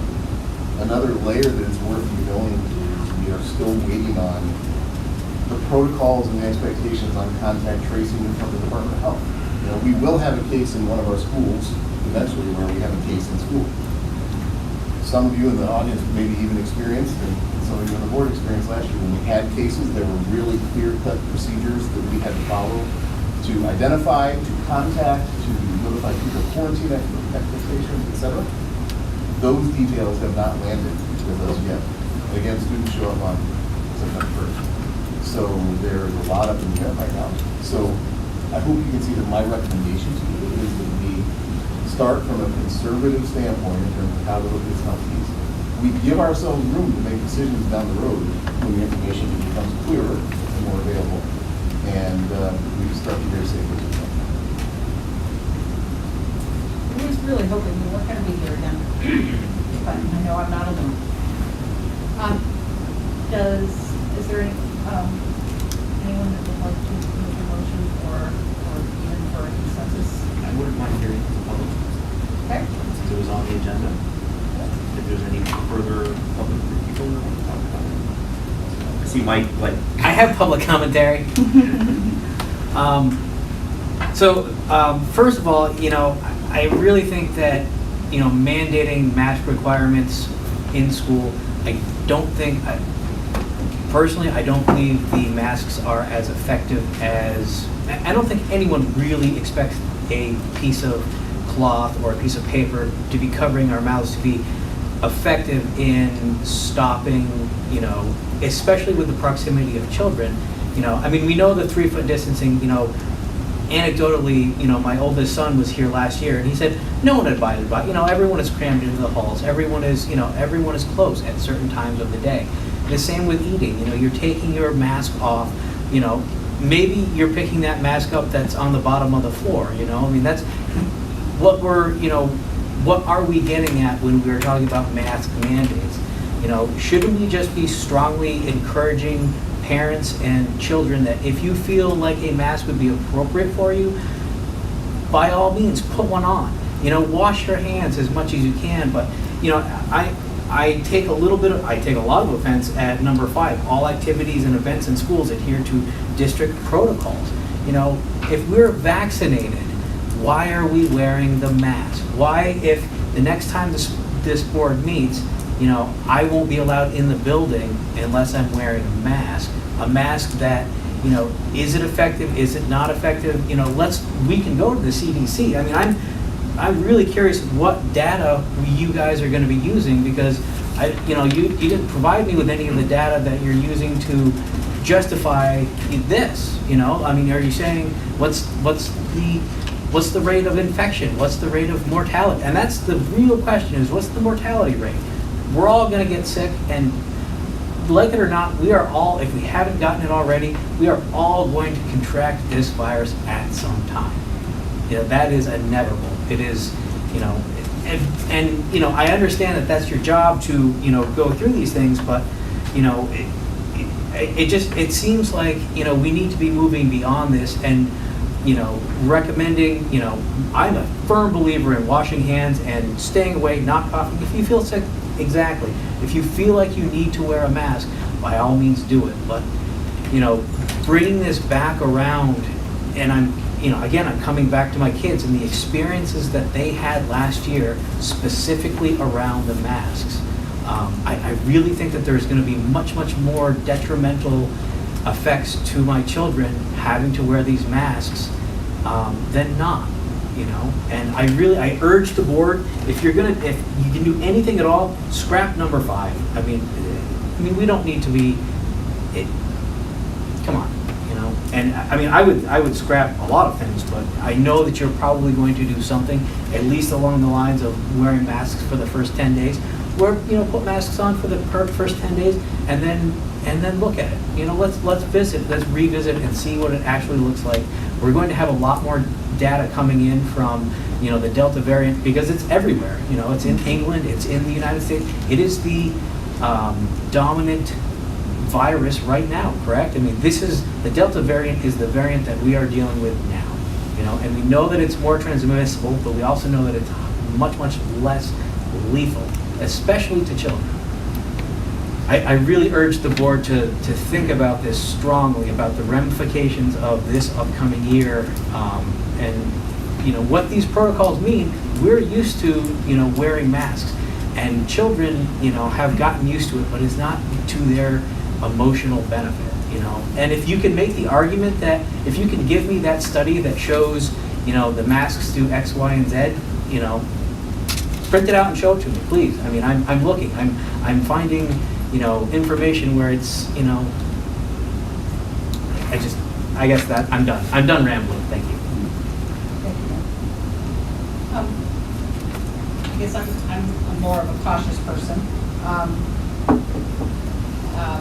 would certainly support, to be honest, all six of the recommendations. I would be perfectly content with our approving this. I mean, that would be my desire, if we approve the superintendent's recommendations with the understanding that they would be visited at every board meeting, or at least every month. And I would be very happy if you could find a medical professional from the state. We're missing Amy. Sorry, Asha.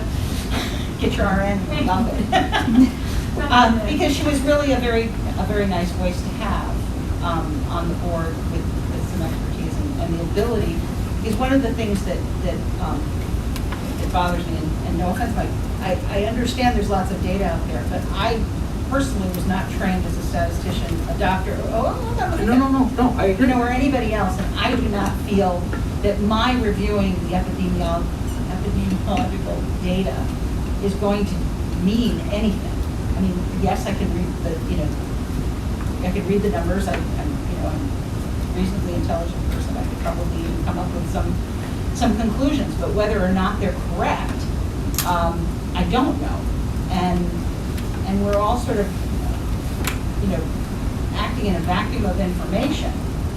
And when I'm acting in a vacuum of information, I tend to be as cautious as I can, because I don't know whether I don't know that the Delta variant is not as dangerous for children. It's less dangerous for children perhaps than adults, but it is. Could you find that out then? I know. I mean, but there's kids in ICUs all over the country, and I don't want it to be my child, and I don't want it to be my grandchild, and I don't want it to be your kids. And if it's going to be transmissible at school, I don't want us to do something that will allow children to be at risk when we don't know. but then Nobody knows. Sorry, but then please provide the data, because we don't have the data. I mean. But what I'm saying is that I don't know if the data, there's lots of data. There's different studies, there's all sorts of things. All three of these groups, the governor's office, the CDC, and the American Academy of Pediatricians from Vermont, all came up with slightly different recommendations because they have slightly different understandings of the data. I certainly don't feel that I'm going to come up with a better understanding of the data than all of the doctors in the state. So, I mean, that's my opinion, and now I've stated it. And there are other board members that would like to state their opinion, and then the public can weigh in again. Thanks, Adrienne. You took the words out of my mouth when you were speaking about the governor and the agency of education making their recommendation, the CDC making their recommendation, and the American Academy of Pediatrics Vermont making their recommendation. What we've got here are 3 recommendations, and I think there are great similarities between them. Certainly, as Dave said, we've got more of a variation from the governor and AOE's recommendation than the CDC and the AAP's, which are quite similar. So what I think we're doing here is making a decision. We have these 3 sets of recommendations, and I'm looking for the overlap between them. I'm looking for where we can find a solution within those recommendations for our district. The way I see it is that's the realm for our decision. And I do appreciate the public input, but that's the way that I'm doing it as a board member. Couple things to address number 5. I think the adults need to match the department to the students. I think that's a respect thing that we have to do as adults. Sorry, I agree. I hate wearing the mask, but if I'm in a place that students are required, I think it's important that we wear it too. The one thing I will ask, and I know you were talking about the inequity between students, and I think it's a conversation based on these, the universal masking for all school age children has the opportunity, based on number one, it seems like the Mill River could technically open with that. I don't want them to. But I'm wondering if we could plan, like, in 2 months to try the high school a little bit earlier before we go to the elementary school with that non-masking. I'm hoping we can revisit it, but I was thinking the narrative of that could possibly come out a little bit early, that we might try that. I don't know what people are thinking about that. Is it? I guess my concern with that is, while it makes sense to me perhaps from a vaccination standpoint in terms of the population, I'm worried about, I know Dave spoke to the equity component for students as well as for personnel, but I'm also concerned about what that equity piece then looks like for families. What does that look like for a family who's managing it, where they've got a Mill River student and they've got an elementary student, and I just wonder what that looks like in terms of, okay, look, this kid's going with the mask to school, this kid's not going with the mask to school, this school's got that. I feel like our parents have enough to focus on, that I worry that it's going to add too many variables, or again, that inequity within the family. But I appreciate folks who do have children. I just wanted to open up a conversation about it. Yeah, no. Actually, I think that's a fantastic point, right? So I've heard just throughout the summer from families of younger students who are concerned. We actually heard from one public comment and a written comment tonight. Hey, we have these circumstances at home from a health standpoint. I'm worried about whether my child's going to be walking into a mask environment. So if we think about those families that might have that, but they also have a Mill River student, and we create a scenario where now the Mill River student is walking into an unmasked environment, which, if we follow the theoretical, there's potentially more exposure to them in an unmasked environment. Bringing that home to contribute, and it is the worst fear of that parent that's concerned about what their younger child is. And that inequity, and I'm not trying to overuse the word equity, but that inequity is problematic. You know, we're here to try to make sure that every kid can be at school. That's our job. It was hard last year to make sure every kid can be at school. The most straightforward way we can pull it off this year, under the current conditions, is we wear these things. And we hope that this stuff wraps up sooner rather than later. The woman on the end of the aisle had actually raised her hand prior. So go ahead. I'm sorry. Could you introduce yourself? Yeah, my name is Marissa Aston. I live in Wallingford. I have 3 school-age children. Thanks. And I would like to say I agree with all of these recommendations that have been made. As a mom who's going to have kids at Mill River and at the elementary schools, I think the consistency is really important. We've had a really unpredictable year, and my kids, along with many, many kids, really struggled with the uncertainty. And I don't want to have these, maybe we'll pull back the mask dates. I just want them to know that whether they like it or not, you're going to school with masks. When you go out for recess, you don't need masks. That clear-cut thing would really help their state of mind to know for certain that something's happening. And if we can have a consistent review date, like January, when we can review whether we continue to do masks, I think that would really be beneficial. We've heard a lot about how masks are bad for kids social emotionally. Uncertainty is really bad for kids social emotionally, and they need to have something certain. Thank you. Art?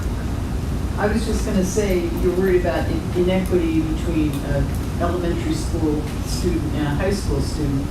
Well, an elementary school student may want to drive a car, but they're not old enough to do it yet. So it would be very simple to say to the students, your brother or sister is older and they were able to get the shot, and that's why, I think they're smart enough to figure that out. So, worrying about trying to keep everything equal in the family, there's really, in a family, there's no such thing as equal because there's too many variables. So my big thing is, if you were going to go ahead and, if you had 80% of the high school get their shots, if that's what the mandate's going to be, why, they can't get any shots for the little kids. It's the same thing as saying, well, since they're 13 and they're in 7th grade, they're not gonna be in this building anymore. They, you know, they're not gonna complain about us not, whether they do or not, it's still, it is what it is. So, that's just my Another little thing. perspective, yep. Yeah. Okay, thanks. Evening, sir. Two quick things. I know I made the equity comment, and I want to clarify that my concern lies within the equity from family to family, as opposed to equity within that family. Oh, my older brother can't do it. Yeah, I can do this, but I can't. I agree. I think that you know, that's for each family to deal with. But I'm more concerned about equity family to family. I also just want to briefly just kind of think back on last year and commend all of the families in our district who adjusted and made sacrifices for the remote learning that took place in our community. I've spoken to countless folks in my town and across the district who weighed in on what the psychosocial impact was on that for their students, for their children, and I have to join them, you know, what I've heard from everyone in agreeing that the best thing for our students, I believe, is to have them here at school. And I'm proud of our decision as a board and as a school community to have kids back in school this year, and that's it. I have to say, I think the worst scenario that could happen is for us to return to school and find ourselves in a situation where we're having to consider remote learning again. My hope is that we don't end up there. I've heard no discussion of that, but that's when I think of what an outcome could be if we are operating somewhere that's outside of these 3 recommendations. That's what keeps me up at night.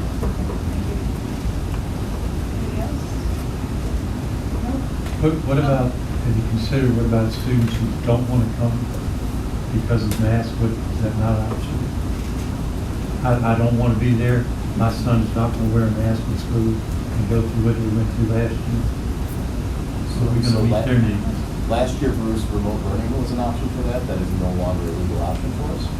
So a family that found themselves in that situation, homeschooling would be their option. I don't know if the board would like to make a motion. I will make a motion that we approve these 6 recommendations. I would like a plan review. I don't know if it was just the 6. I would be giving an update on the vision. Some sort of, not for action, but certainly that's something. Is there a second? Okay, thank you, Liz. Is there further discussion? Okay, I'll call the question then.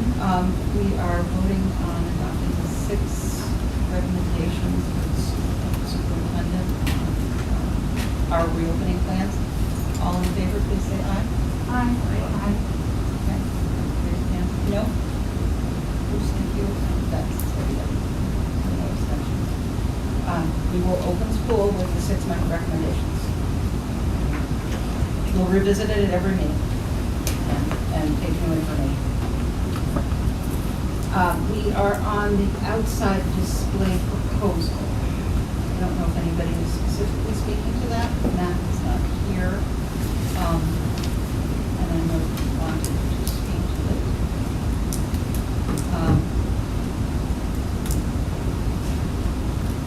I'm opening it up for board discussion, I guess. I mean, I don't have anything to specifically say. I'm really interested to see what our equity committee might come up with for ideas. I really like the idea of having multiple places, including and display outside, to showcase, you know, the idea with kind of flags was to showcase where people feel like you feel represented.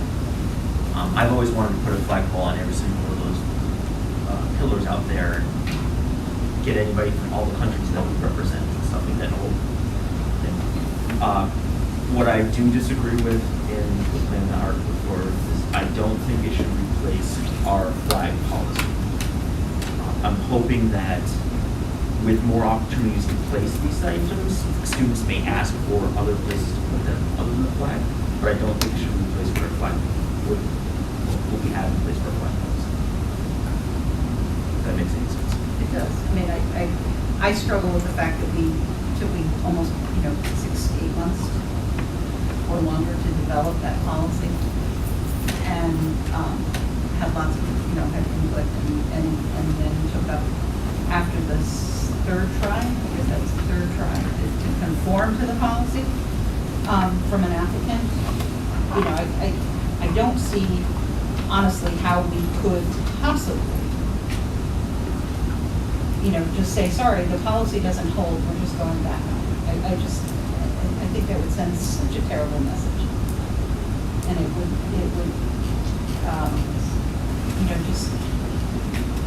just be wrong. And I certainly hope that we wouldn't. I love the idea of some kind of an inclusive and equity organization. I think it's wonderful. The whole school could work on it, the public could work on it. I think it's wonderful. But you're right, I do not think it is a substitute. Asha? I'll join both of you in those sentiments. I think one of the things that I really like about the flag policy is it creates an opportunity for various flags to be flown through the course of a year or over the course of time. When a student is putting forth a proposal and that proposal is approved, that is for a flag to fly for a set duration of time. It is not for a flag to fly forever in the way that the American flag will fly on that pole. So that's something that I like about the flag policy, because I think it allows that to be just that, a temporary display. I very much like Art's proposal of creating a piece of artwork to represent the district or the school's commitment to equity and diversity. I think that's a great idea. I would love to see student involvement on that, school community involvement. I think that a piece of art is a great way to show that as an ongoing means of solidarity, perhaps something that lasts longer than 3 weeks or whatever the duration of the flag would be. I continue to support the flag policy and our decision as a board, and I support the board.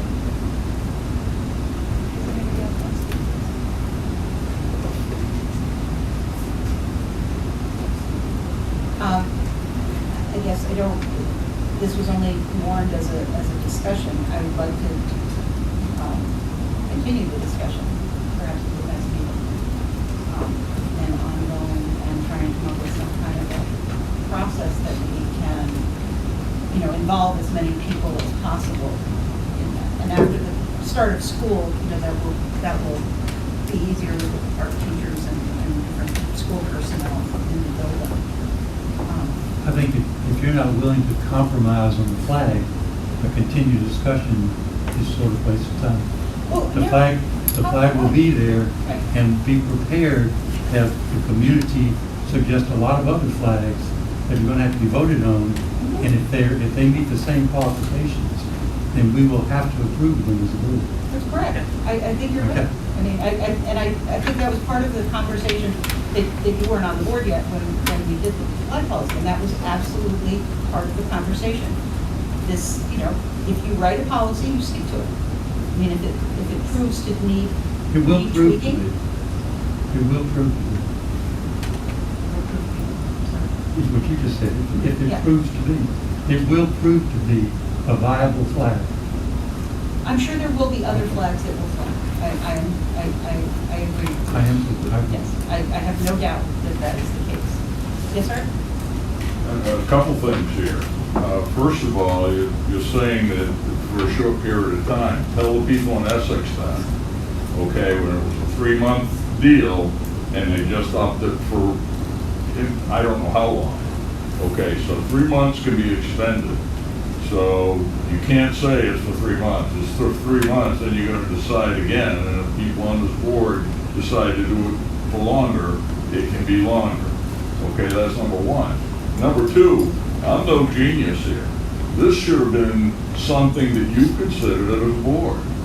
It's pretty obvious. I mean, Barb O'Brien's husband, Tom, mentioned it in a letter to the editor, and it kind of was the impetus to me to say, gee, yeah, let's compromise, let's do something. Why don't we come up with that? Why did you come up with that? We actually had other alternatives. Why can't you think beyond an ideological thing? You've divided this community. You have an opportunity now to undivide it, to bring it together. And I urge you to rescind what you've done, pause the flag until you discuss this proposal, or a proposal like it. Thank you. I mean, I'm no genius. Again, and I do want to say that there were many ideas floated around. And the policy. best one was to fly the BLM flag on our flagpole? Excuse me. That was what was decided in terms okay. of the policy that was developed.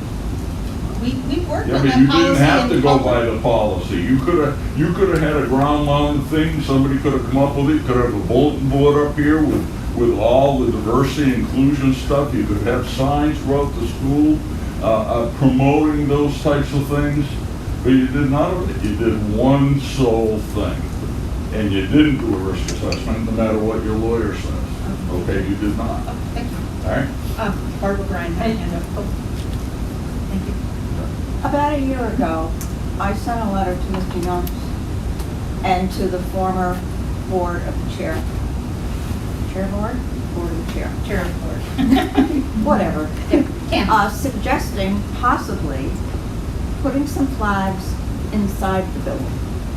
Putting a flag in, well, it could be the cafeteria, it could be the gym, it could be on the stage, it could be in the lobby. It would spur conversation with teachers and students alike. I got no response from the superintendent or the board chair. Now you tell me that you are listening to us. That's a poor example of listening. Not even an acknowledgement that the letter was received. Nothing. Can you explain that to me? I can't explain why. No, I'm not talking to you. I'm talking to the superintendent right now. Barb, first, I appreciate your comment. Do you? I appreciate you hearing me on that. I hear you as well. It's probably something the community can understand that especially a summer ago, our board chair and I received feedback from all kinds of people about how the board should handle the decisions that they did make. We received letters from people locally. We received letters from people nationally that don't pay taxes in your schools, but telling us how the board should respond. My general practice with any message that I receive that the board chair also receives about a board decision is that is not my responsibility or place to respond. Why And as our not? board was in the midst of a difficult summer last year, navigating the same question. Those concepts came up, I don't know if they came up in public meetings, but I can assure you that in other meetings at the committee level, that the board was having those conversations. So I can assure you, Barb, that your suggestion was heard. My regret is that I didn't give you a response that would confirm that. And I want to apologize to you for that, because you didn't deserve to not get a response from anyone. That is very correct. I did not I issue deserve that that. apology. But I did not tell the board what to do. It was a suggestion, just a suggestion, where you sit around and you throw it around and say, does this woman know what she's talking about? And if you don't think that I do know what I'm talking about, you send me a letter and thank me, or anybody who sends you mail, and thank them for their interest. That's what I had interest. But you just blow us off all the time. And I do not believe that you truly listen to what this group says. And could you please address the policy reaction and development of the fund policy? I mean, how many months? We worked on that policy for 4 months. No longer. Where are these ideas taken? These, and that's what I was going to say, is I remember having conversations with that, about, with the equity commit, with the whole equity conversations that we've been having, that this was what, that's going up the flagpole was one small thing, that we were going to be bringing other elements into the schools, exactly like you suggested. I'm going to be honest to say that we haven't had time to even have those conversations because we have been fighting just this one aspect of it. I would love to get to those conversations that you're talking about. We spent 4 months, we really talked a lot about, I mean, we struggled with whether a flag should even go up on the flagpole. And Len, I believe, was one that really strongly put that out there, to the point where my personal opinion, if I had a flagpole in my house, I will fly anything except the American flag. That's my personal opinion. But I can't, but I felt even more strongly that it was very student oriented. So the student has to get a group of other students together to come to follow a procedure of applying for it. They have to have a teacher involved. So there's a whole process, and it has to be very student-led to get to the point where even the board sees it now. And my personal opinion was overshadowed by my opinion that student empowerment is more important in this regard. And that's kind of where it went, but like I said, there was a lot of conversation over the 4 months, a lot of things that you guys all brought to the table, both sides, opinions that we got via email, were all brought and discussed at those meetings. And that's where a lot of those discussions happened. So, I mean, I don't know if there's anything else. Okay, I'm going to take 2 more comments, and Barb, that's one of them, because we have to move on. I agree with Barbara. People are screaming at you, you are not listening. When you asked a year and a half ago, a months ago, you asked for people to sign up to be on your equity committee. I was one of the first people to ask about the committee, and we found out later, because it had to be made public, the emails had to be made public, is you were listening to us and you were saying to each other, do not let Barbara Peterson be in this equity commission because of her family connections. Illegal, okay? I'm trying to keep my temper about this to begin with. So you have discriminated against me just because of my name, all right? That's passive aggressive, that is not listening, that is being aggressively not listening to what the public is asking. All I want to do is, I sent a letter, what exactly is equity? Can I please be on your committee? No, we don't need your kind of help. And then we found out from the emails that a couple of you were emailing to each other that I was not supposed to be allowed in the group because I'm a Peterson. It's the first time I've ever volunteered for anything. And I just wanted to know what was going to happen. I didn't know what equity was because up until a year ago, equity was a financial term. Now, I would love for one of you to say to me what you think equity is. Does that mean if I someday have a brain tumor and a doctor comes in to see me, did he get an A along with the other person, but he actually didn't do his work, but he gets an A anyway because we feel bad for him for something that happened in his past? That's all one of the reasons I want to be in the committee. I just wanted to bring this out. You are actively not listening. You are saying, you're acting like someone who says, like I would say to my child, did you clean your room? And they would say, thank you for your input and just take off out the door. you are actively not listening to the public. That's all I want to say. Oh, and also, you had a person who is no longer a student, who is an adult, who had backup from a person on the school board to put this forward. Okay, so that was also illegal according to your own plans you came up with that we watched the whole meeting 4 or 5 months ago, what your criteria is, and you didn't follow any of your criteria. So you need to, maybe, should we follow the criteria carefully and decide if we're gonna do that flag. My idea is you don't put any flags up there. Whoever pays for the bills. We pay for the bills. We pay for the teachers. We pay for their benefits. We pay for the fields. Whoever owns the property can put up their own decoration. Believe it or not, we own the property, not a couple of people here who are radicals on the board.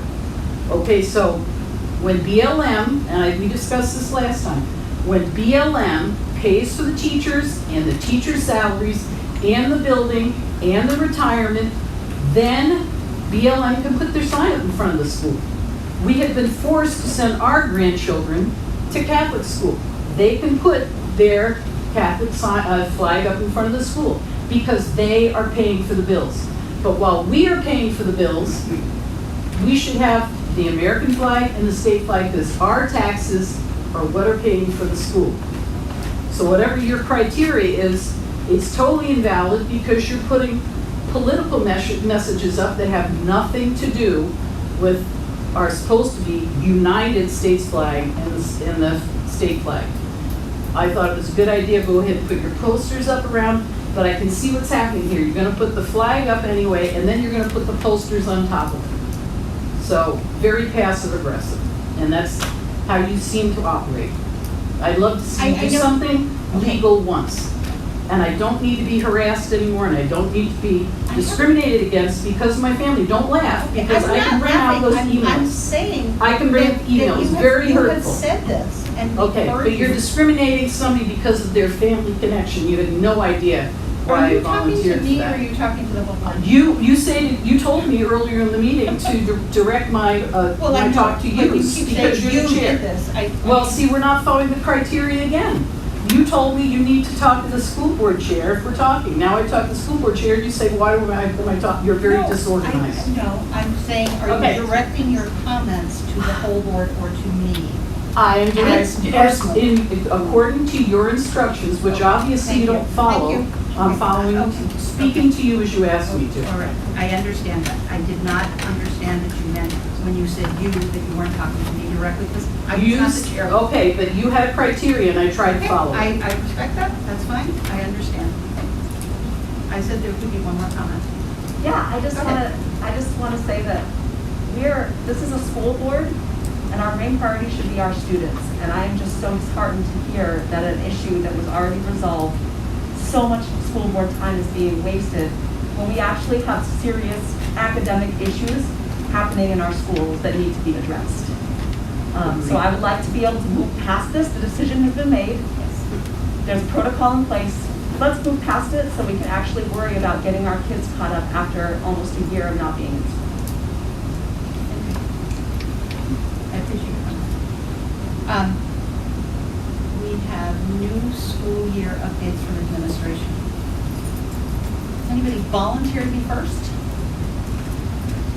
Go ahead. I'll go first. Oh, okay. Don't worry, Fred. The newest administration. Yes. So my notes from Shrewsbury, it's pretty quiet up on the mountain right now. We have a new coat of paint going on the building, and it looks like a brand new place. And we have our teachers coming in and setting up their spaces and getting them ready for kids, which is always an exciting time of year. We've also been re-engaging with Four Winds, which is a natural science-based program. And they're doing all outdoor workshops this year for our students and run by family volunteers and community members. And it's super exciting to have so many people in the community of Shrewsbury who are involved in this, to bring this to our kids. And we're just about completed hiring for our staff. We have a few more people to go, but are in the process of getting that under wraps. So that is a great thing, considering how many openings we've had. And I get to meet some of our new staff tomorrow at our new teacher orientation, which is great, because I've only seen, you know, I'm up in Shrewsbury by myself some days, and then one teacher will come in. It's so exciting to see them. But that's about it that's going on up there. I have to say, the paint looks wonderful. It's beautiful, nice white, bright white building. Yeah. Okay, does anyone have any questions for us? Thank you. Thanks. I wrote everybody's name down so I wouldn't forget. Fred, you are almost on your feet, so go ahead. I don't know if you want me up there or not, or what. Our school is almost ready as well. I mean, the inside looks fantastic. It's been prepared, waxed. They were very creative in, you know, waxing and preparing and cleaning. Had worked different shifts so they could work around the 2 programs that we had. You know, speaking of school improvement, we did have 2 programs for our kids. Our summer program we housed for the whole district. Very well attended. That team did a tremendous job engaging the kids and keeping them 5 weeks. You know, doing some academics, some SEL, a lot of good activities going there. Interrupt you for a second, SEL. Social and emotional learning, so, you know, for Those acronyms. the mental fitness for our children, yeah. We even had a couple of teachers that took on the garden project, and they had, I think about 17 kids out there working on, you know, the garden. They planted vegetables. We've got vegetables coming in now. Nobody to take them, so if anybody wants them, help yourself. The Boost program, which is our last 3 weeks, you know, funding because of COVID, we had some money to look at some children to prepare them for the start of the school year. And we had about 35 kids at Shrewsbury and Clarendon, at least the Clarendon school, that housed them. And they've been in, and again, they did a social emotional activity in the morning, then they did an ELA, English Language Arts piece. And then they went outside, did some play, came into hands-on math. So it was pretty structured, but it was a lot of fun. And we had 35 or so kids that attended that. That went really well. Our focus this year is going to be, a big part of it is going to be on social and emotional for these kids that are coming back. A lot is going on, you know, for these kids to have to deal with.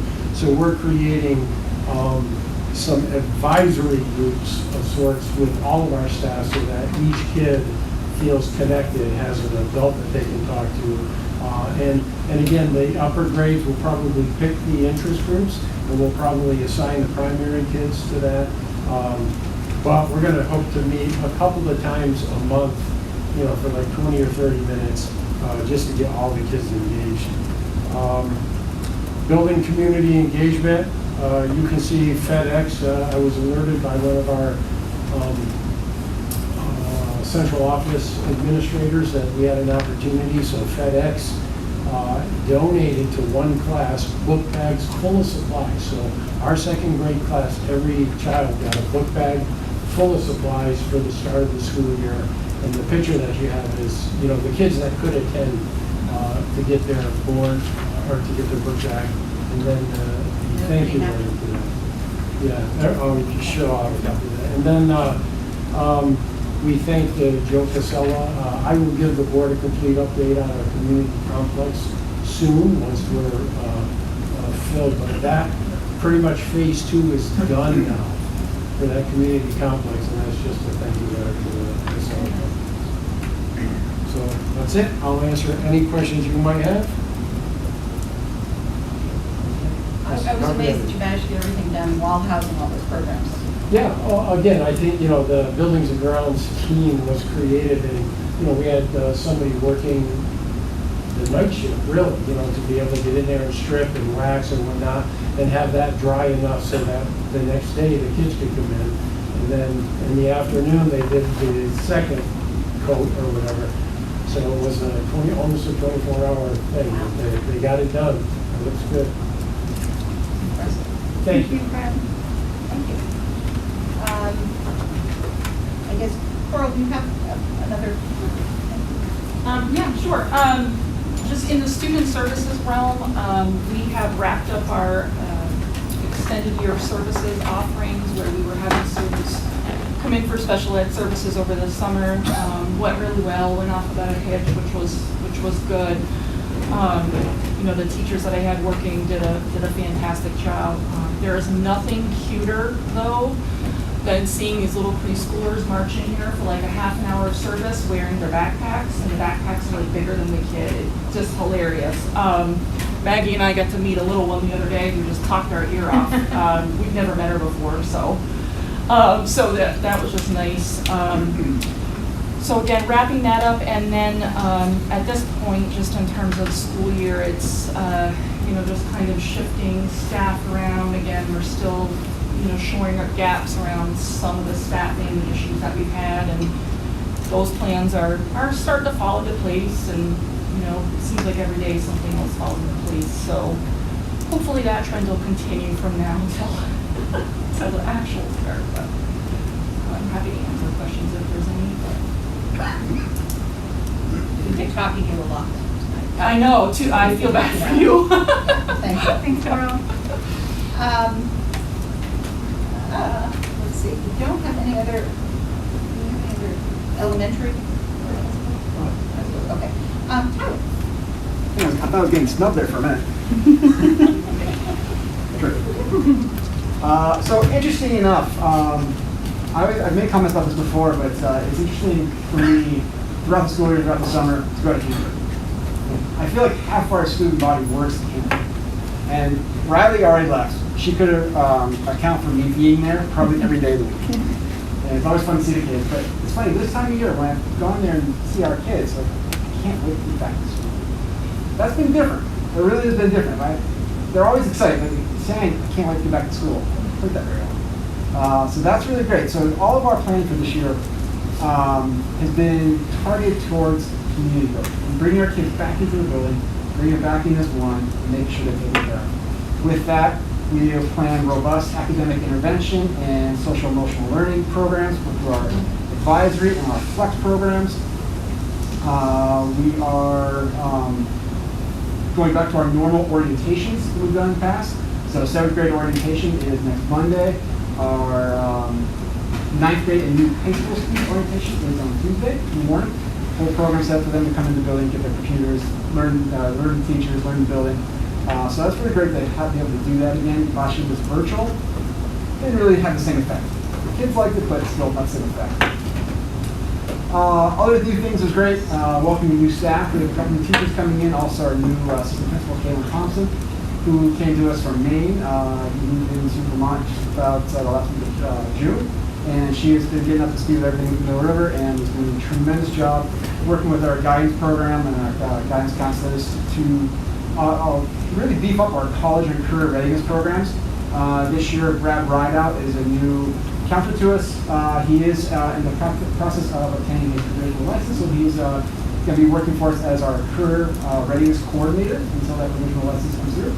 And we have a programming built in for our counselors to go into our 9, 10, 11, and 12th grade classrooms to provide those opportunities for kids.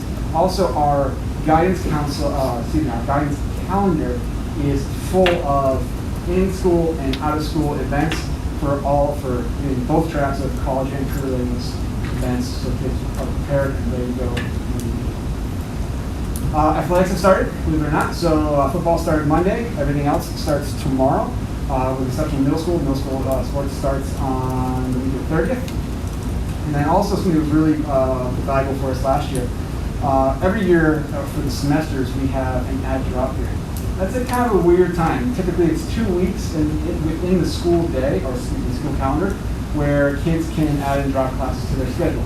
Now, as you can imagine, what that would look like for a teacher that wants to get going and get jumped into their programming and their content, that if we have students coming in even 2 weeks into class, that could be problematic. They've missed stuff. So what we implemented last year and we're doing again this year is we did a virtual week before school. So actually, our added drop period starts next Monday. And kids can sign up for appointments with our counselors and change their schedule before the school year starts. And our add drop period actually only goes 3 days into the school year. So usually, what we saw last year is that very minimal changes once the school year actually started. So again, we're looking forward to that, and again, just looking forward to walking up taking the vote. Thank you. Any questions? I have a question. I remember a couple of years ago, we did like a new staff orientation. Are we doing anything like that this year? With, in terms of the board, or Yes. just in general? Because we Or do in have- general? I mean, there is our new teacher orientation that is tomorrow, but. Oh, I guess not with the board Okay. specifically. I remember just, again, a couple of years ago, we had like a, Yeah, we checked that. We checked that. oh, we did? One meeting. Yeah. Okay, I beg You're your exactly pardon. right. And I was talking to Maria about it. Yeah. Okay. So And- we'll probably do something like Yeah, that. that's what we would do, is we'd have about an hour, half an hour before the meeting, and invite all the new staff. Just meet. Yep. Yeah, exactly. Yeah. Thanks. No problem. Thanks, Heather. Thank you. Jody. Hello. Am I talking loudly enough with mask on? Great. All right. So this year, our curricular initiatives are going to focus on the 4 levers of MTSS. MTSS stands for Multi-Tiered Systems of Support. It's basically the idea that we need to organize all of our school systems to make sure that we are using data and reflection and careful planning to give every single kid what they need to be successful in their academic program. And the second part of that is making sure that we're giving every educator the training and support that they need to serve our kiddos in their best possible ways. So the 4 levers are the 4 things that research has shown have the greatest impact.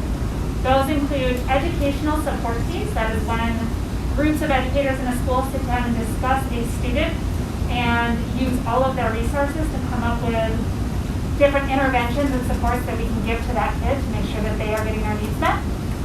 It includes coordinated curriculum. That means being really thoughtful about making sure that we're giving the highest quality curriculum to our kids and that we are coordinating so that kids are having a really cohesive, universal experience in our schools. Local comprehensive assessment systems, that means using our state systems and our internal systems like STAR 360, Fontes and Canal training, and other assessments, as well as just in-classroom assessments to make sure we're really looking at what are kids learning and what is the next step. And needs-based professional development, which means not only listening to teachers and really integrating what they say they need into our PD, but also looking at our data and our goals and making sure that we're aligning professional development to that as well. So one of the major things that we're continuing on this year that is not new is the request that all teachers use modules in their classrooms each week. So modules are a weekly planner that gives the learning targets, the assessments, and the activities that that teacher is planning to do with students that week, every single week. So the expectation is that parents and other school staff members supporting those teachers, those students receive those by 8 a.m. every Monday. So this helps us with coordinated curriculum because parents see every single thing that their kid is learning within that classroom that week. You know, unless a teacher needs to slow down and do something, but everything that is planned. It helps us all support students because a student can go into their advisory or their school counselor or any other adult that they want support from and have the teacher's plan right there to help them with their accountability. This year we'll also focus on really looking at the professional development survey data that teachers filled out to make sure that we're meeting their needs in our professional development. We'll continue on with our formal equity series with Dr. Lavelle Brown, and we will be using some of the ESSER, the COVID recovery monies to provide some targeting external training that we would not have been able to afford otherwise. For example, on one of the first days back, we will be having Fontes and Canal phonics training for all of our K-4 teachers, and that'll be really awesome. Any questions? Go ahead. Okay, were there 3 things with the modules that faculty will be using? Learning targets, assessments, was there a third? Yes, it's just all the learning activities in the room. Okay, thank you, that's all I wanted to ask, thank you. guess I wanted to ask, how is the move to modules every week, every teacher every week, or every student, something that was sort of developed through the hybrid? Yeah, so the expectation was put into place last summer as we were planning on returning to school to manage those dynamics of COVID that had kids moving in and out of our schools frequently, and to make sure that kids who were learning at home were getting the same materials as kids that were learning here. Because we know COVID-19 might continue to be a dynamic this year, we felt that it was prudent to use this system again because it just provides that transparency. If a kid needs to go home for 2 weeks, they have all of those learning materials at the ready.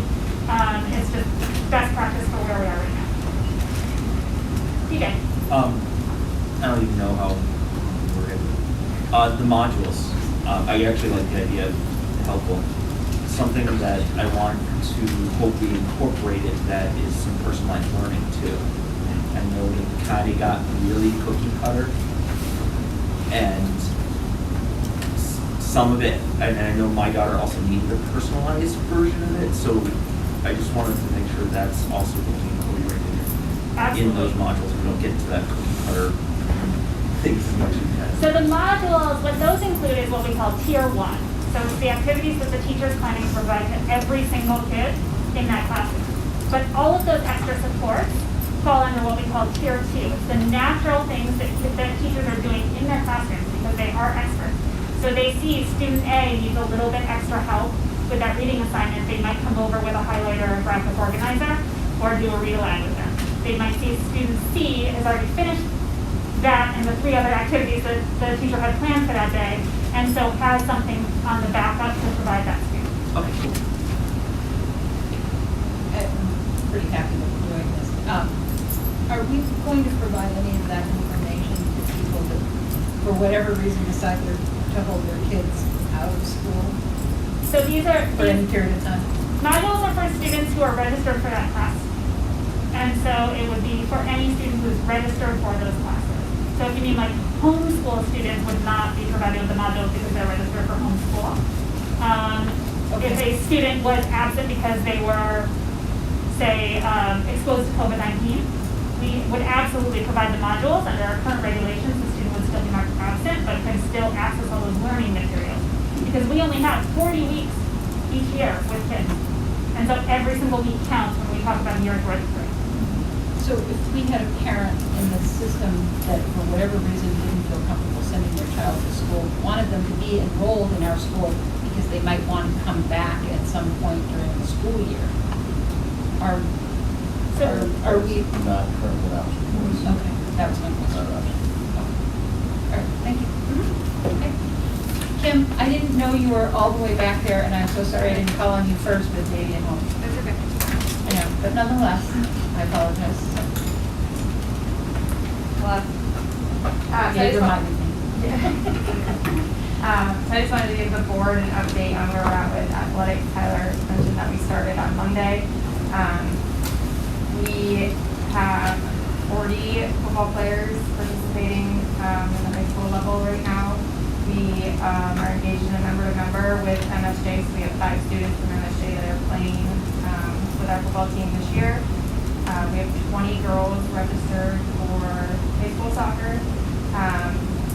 Boys soccer, it really looks like we'll be looking at alternative options for them to participate on another school's team. We're still at 6.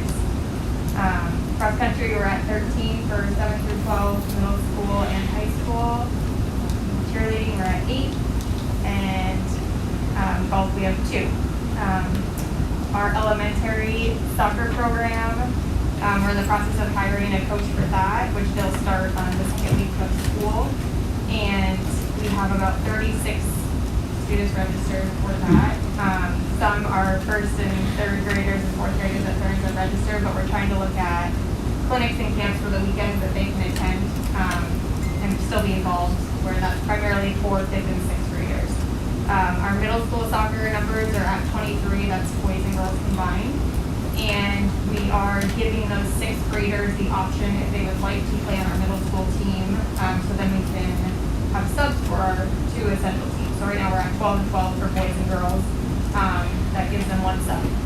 So it's an option, they don't have to take it, but VP MPA guidelines, middle school is considered 5 through 8, so that we have that option for them to participate. So with that said, we have about 125 students registered for the fall season. That's about 32% of our student population. Looking back last year, COVID year, we were at 70 for the fall.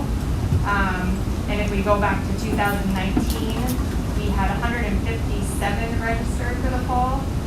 We had about 425 students at that time, and it was about a 35% student body participating.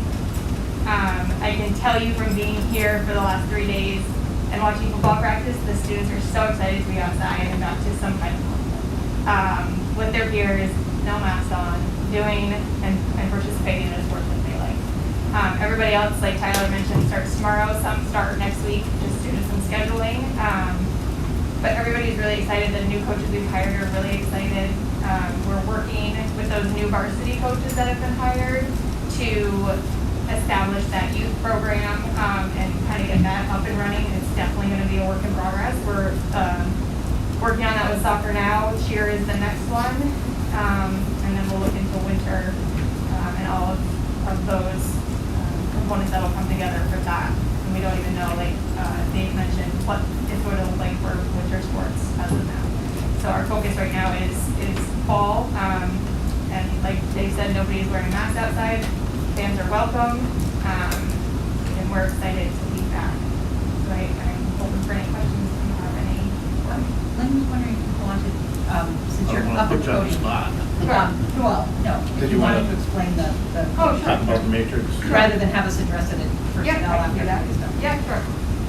So I attended the personnel committee meeting to go over our matrix of which we pay coaches.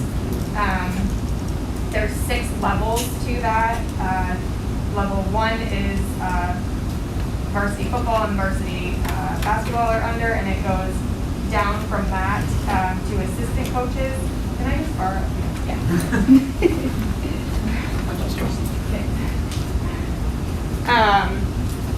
So varsity coaches fall under level 1 and level 2. JV coaches and some high school football assistants fall under level 3. Level 4 is snowboarding, alpine skiing, and JV track and field. Level 5 is all middle school athletics, and level 6 we added is all assistants. So we're able to pay assistants, whereas in previous years it's been a $1 contract. This is all based on, there's a base level pay for every level, and then it goes on experience and longevity of how long they have been coaching. So it's in 4-year increments, 0 to 4, 5 to 8, and it goes up from there. Over 20, it keeps going. I shared with the personnel committee 2 other schools, very similar in size to us and their levels of pay to see where we're at. We're definitely below where those schools are at, not by much, but there's definitely a discrepancy. I think we're getting there. It's, we have new coaches this year, so a lot of them are starting back at the base level pay, and they'll work their way up if they stay and years of experience and all of that. So I presented this to the personnel committee to be adopted for this. Is that what you're looking for? Thank you. Yeah. Now you're free. Appreciate it. You're welcome. Great report. Thanks, Kim. Let's see. Gary.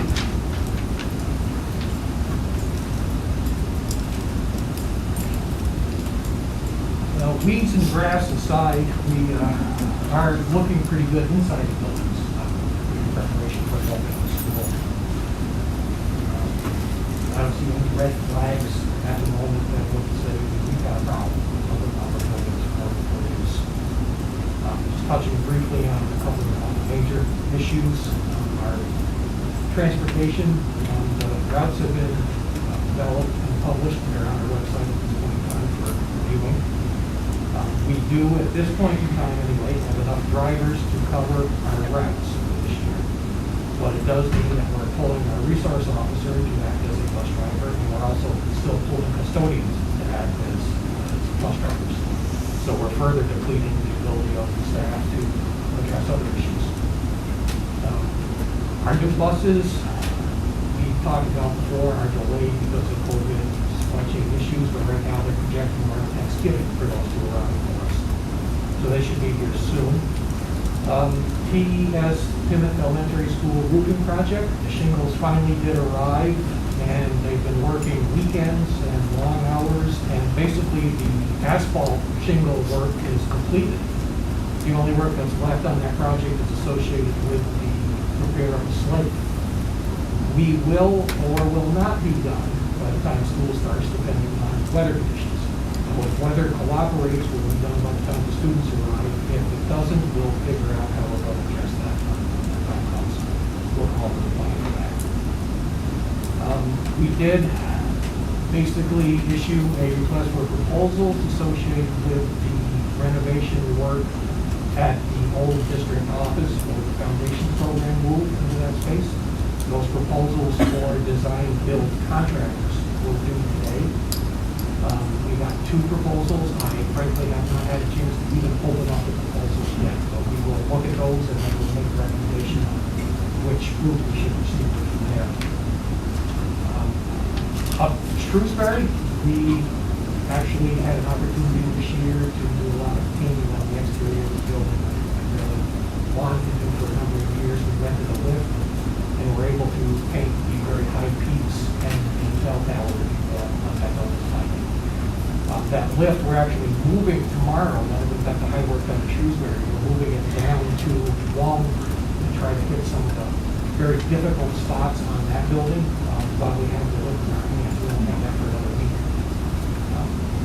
That goes back. It was a relatively quiet year at Clarendon and Wallingford and even here at the high school, but there's been a lot of work done on the inside of the building, preparing the building for winter students to wax and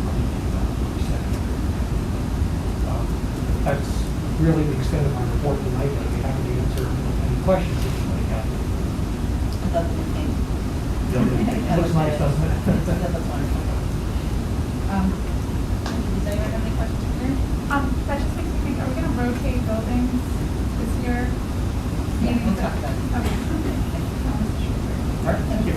Okay, thanks, Gary. Ryan? You have the floor.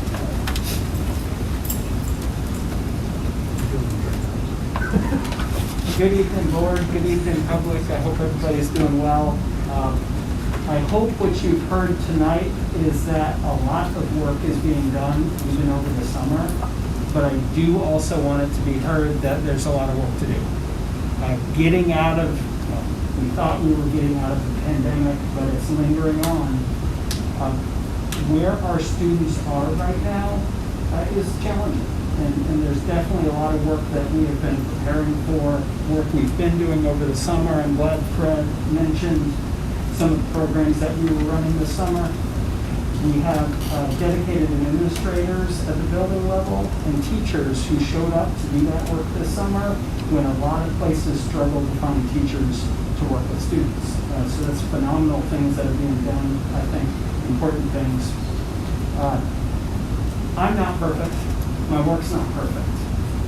We know we have work to do, and I'm grateful for the conversation. And having that conversation, I think, is going to keep us moving in the direction of doing better things for our kids. And we've been, everything we do, we'll look at it, we'll see how it's working, we'll try to do a little bit better. And those conversations, I think, move us that direction. Big picture things we're looking at, the Agency of Education has set our focus in a sense for us on academics. That lines up directly with our board goals that the board will be looking at the retreat Monday. Engagement, which really connects to attendance, and that's another board goal that we'll all be looking at Monday. And then social emotional well-being.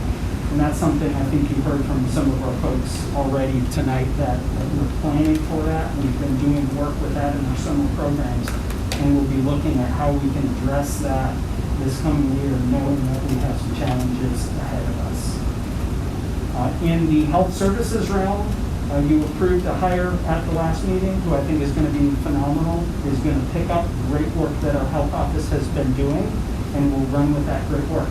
So I'm not concerned about any new things that come our way, any uncertainties that pop up that we have to deal with. I think we're in good hands there.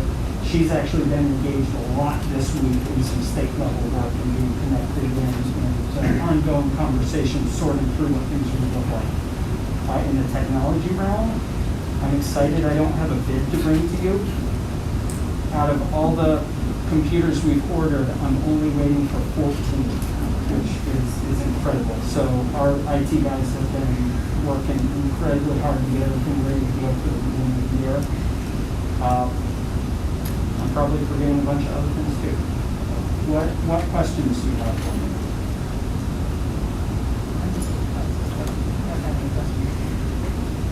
Anybody else? When you think of what you forgot, tell us now. It'll be 2 weeks and we'll have another one, right? Okay, thanks, Brian. Thank you. Stan, I haven't forgotten you.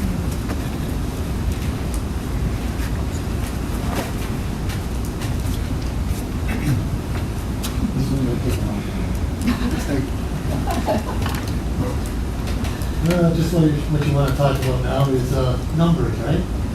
I'll try to keep it short and direct. We finished up our financial operations for FY21 this week and submitted our final report to the Agency of Education on Monday evening. So I have our numbers where we ended up the year. We pretty much ended up where we expected to. The surplus for FY21 ended up to be a little over $868,000, and that resulted in our current general fund balance at the end of FY21 being a little over $2.4 million. And currently for FY22, that we have $700,000 of that committed to reduce taxes and $200,000 to be put into the building sinking fund. So that will leave us with a little over $1.5 million to be decided what to do with in FY23. Pretty much what resulted in the surplus, there's a lot of factors. Obviously, we didn't open up the school buildings. Elementary schools opened up in the middle of October.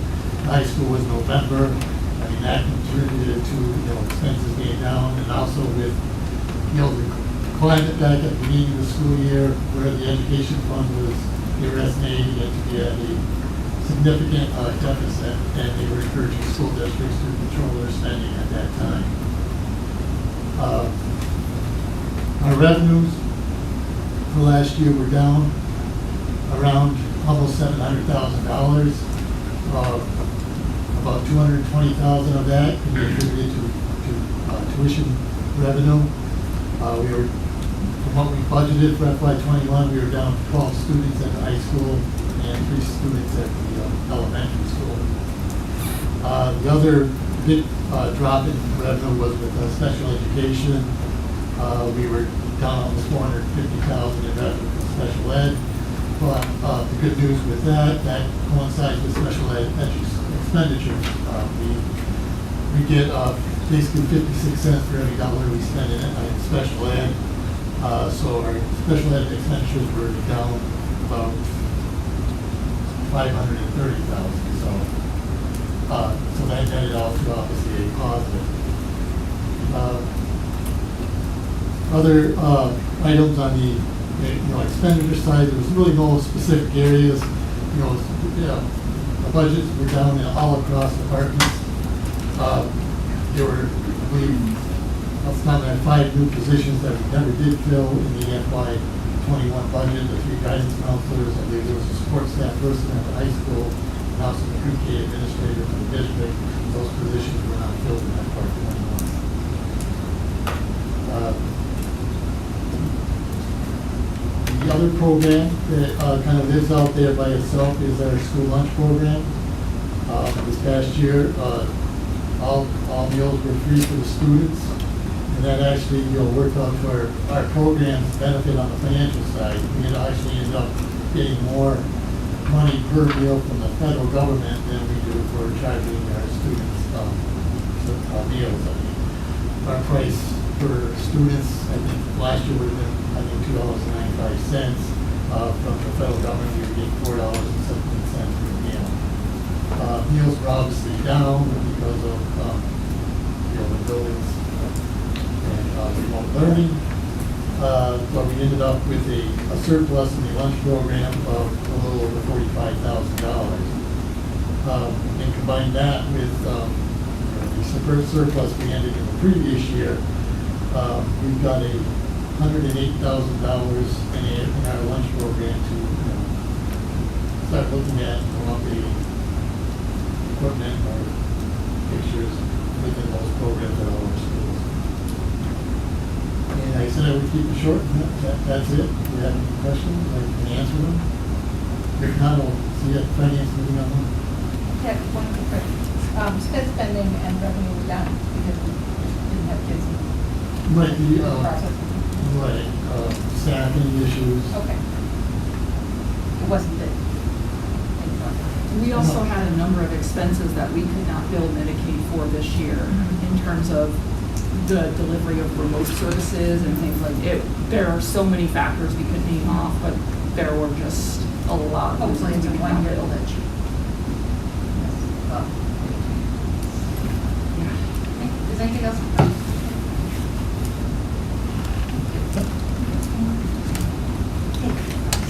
That's great. And to our administrative team, please go home. Thank you for your Yeah, time. thank you so much for staying so late, guys. Well, I was just writing myself a note that will move you to the front of the meeting. Thank you. It's gone awfully long, so. We're not done yet. See you then. But just to share with the board, a couple quick things. So Tyler mentioned earlier, our new teacher orientation begins tomorrow.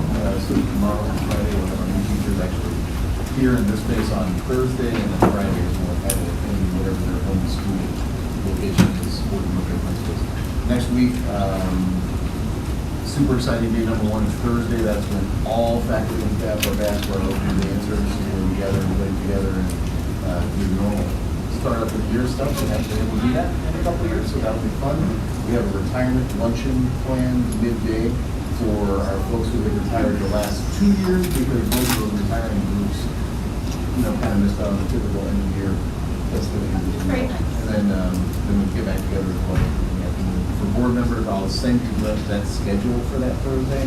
There's obviously no expectation that you're available, but if you are, then love to have you there for any or all of what goes on in that day. Friday of next week is teacher only in service, professional development time.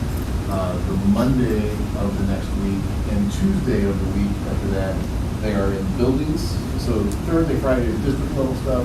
Monday, Tuesday is building level stuff. And Wednesday, September 1st, first day with kids. So that's super exciting day number 2. And then typical school year, super exciting day number 3 is the last day of school, and they does a little dance with me or a long way off of that. So we're excited about the opening start of the school year. Goes fast. Anyone have anything? Okay. We can move on to, I've not forgotten anything. There were written reports that we received from Lori and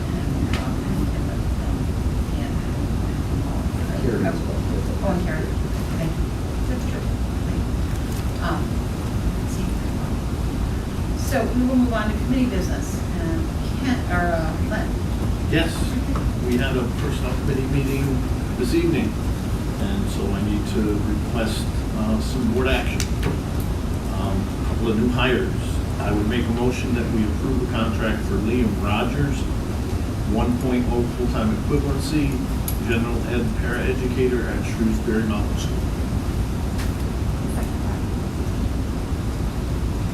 All those, any discussion?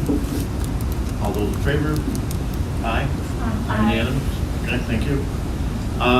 Approved letter of employment for Tasha Turin, 1.0 full-time equivalency, long-term sub, second grade at Tinmouth Mountain School. And I make that a motion.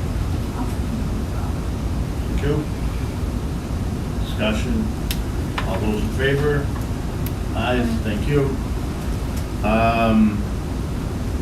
The next thing is that coaching matrix,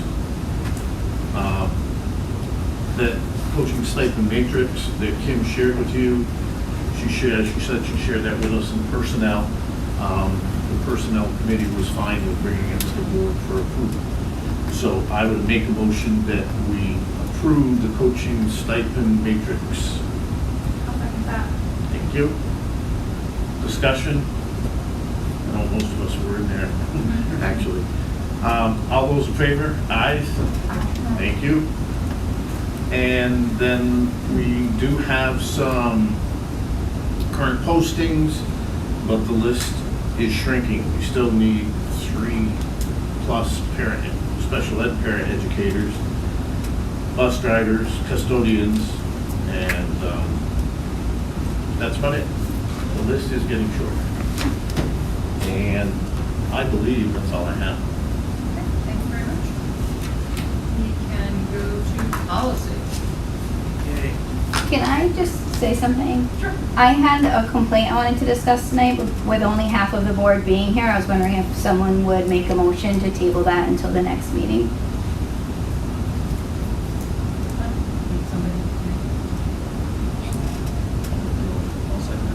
Thank you. Is there any discussion? Okay, we'll vote up or down. All in Okay, favor? thank you. Aye. Okay. Appreciate it. We're good.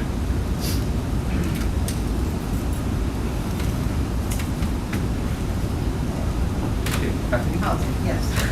I know, I lost my place too. Yay!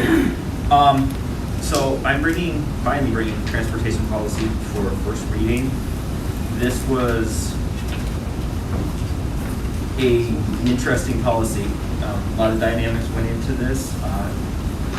Largely the dynamics of lack of bus drivers available to us nationally and in our building. So we really, one of the big items that we had talked a lot about was some of the prioritized order of busing, just to be able to make it still happen.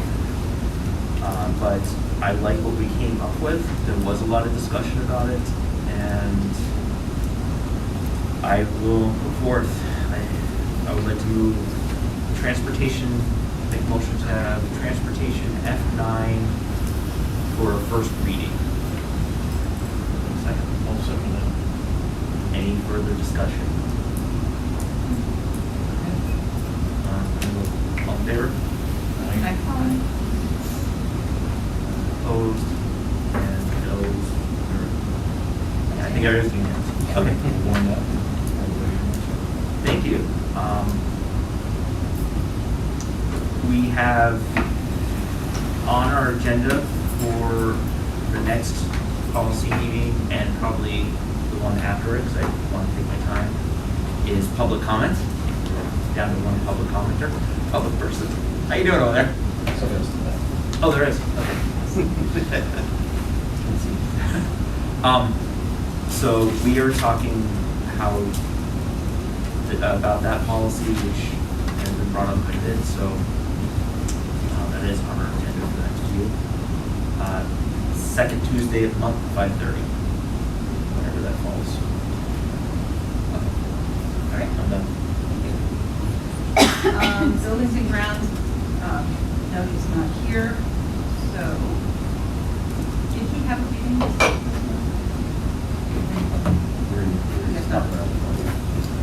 We have not had a committee meeting since the last board meeting, so we released to report. Thank you. Okay, got it.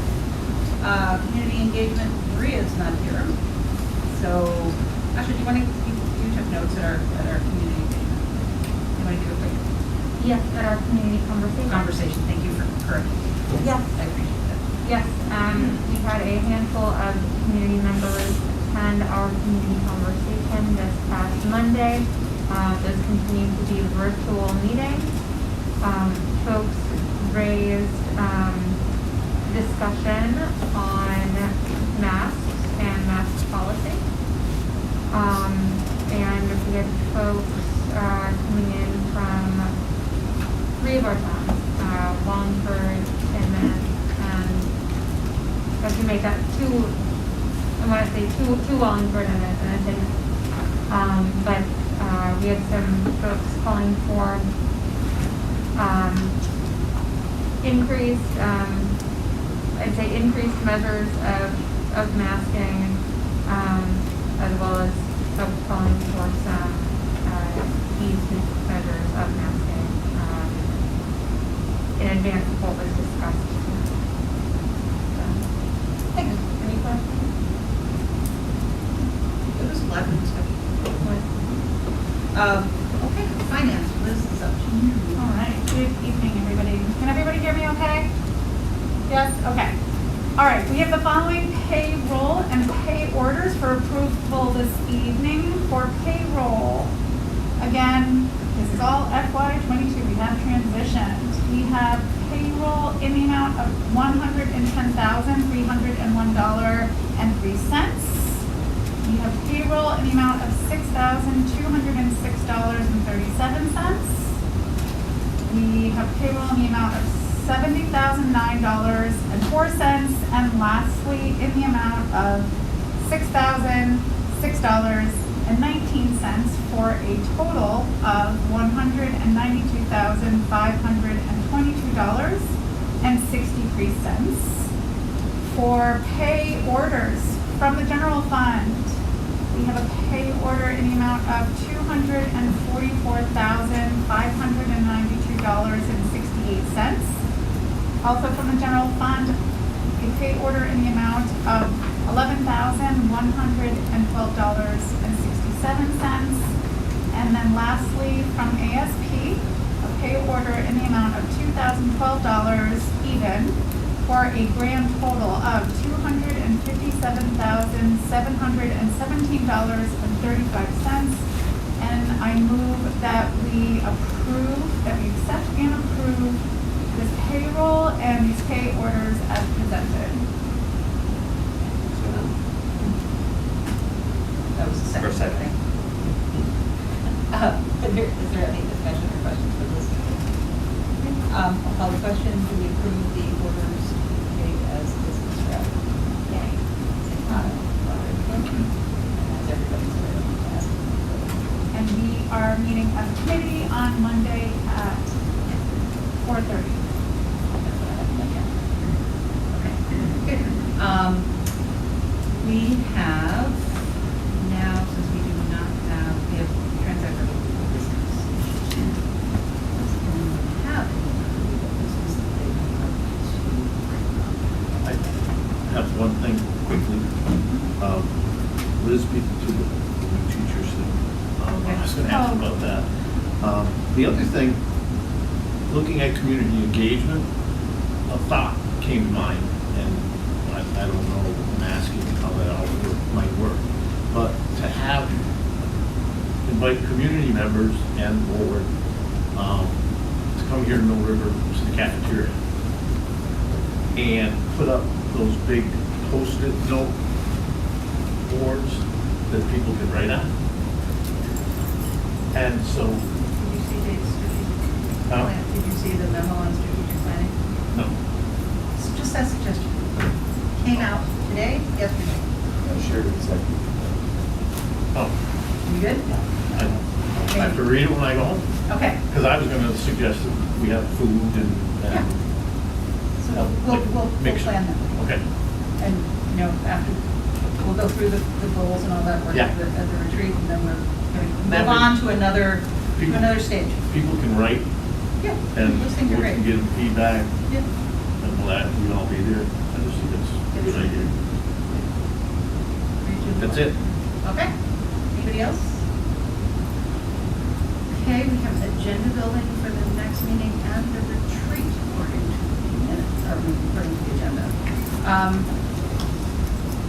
Does anyone have anything for the next meeting? Will the adoption of the. Yeah, what I've written down is the possible approval of F9 transportation. Status update on just the COVID diagnosis, which you asked for, being kind of ongoing thing. Hiring. Yeah, of course, normal Right. hiring stuff. I wrote down the conversation about the, I don't know what to call it. I wrote down equity garden, but that's probably not the proper name to apply to that, the concept. Some kind of an art installation. Said we wanted to continue to visit, and then we moved the complaint that was number 13. to the next agenda. And obviously, we can always add to that. For the retreat, I'm not sure,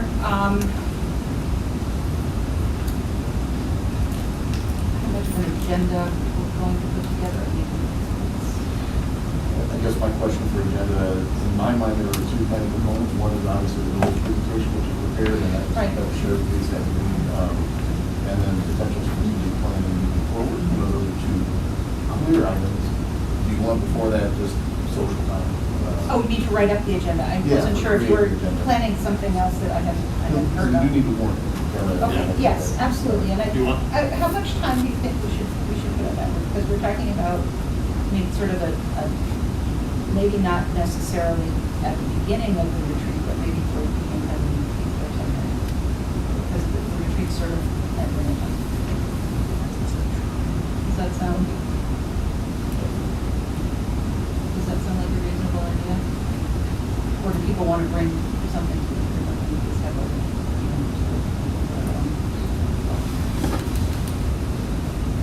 so raise your hand, or something similar. I'm Okay. good with bringing something for myself. Okay. Whatever. I can do whatever. Either way. An hour and then a little food break and then another hour, hour and a half after that. Is that kind of- Do we want to do potluck or just bring your own food? Bring your own bag dinner? Well, with COVID, I like y'all, but I hear ya. I don't know if I'm ready for a Yeah. potluck. Okay. I'm just hungry. I know we had planned it that way, but now things are getting No, messy again. bring your own dinner. Okay. That's smart. Bring something to snack on. Okay, don't make it too long.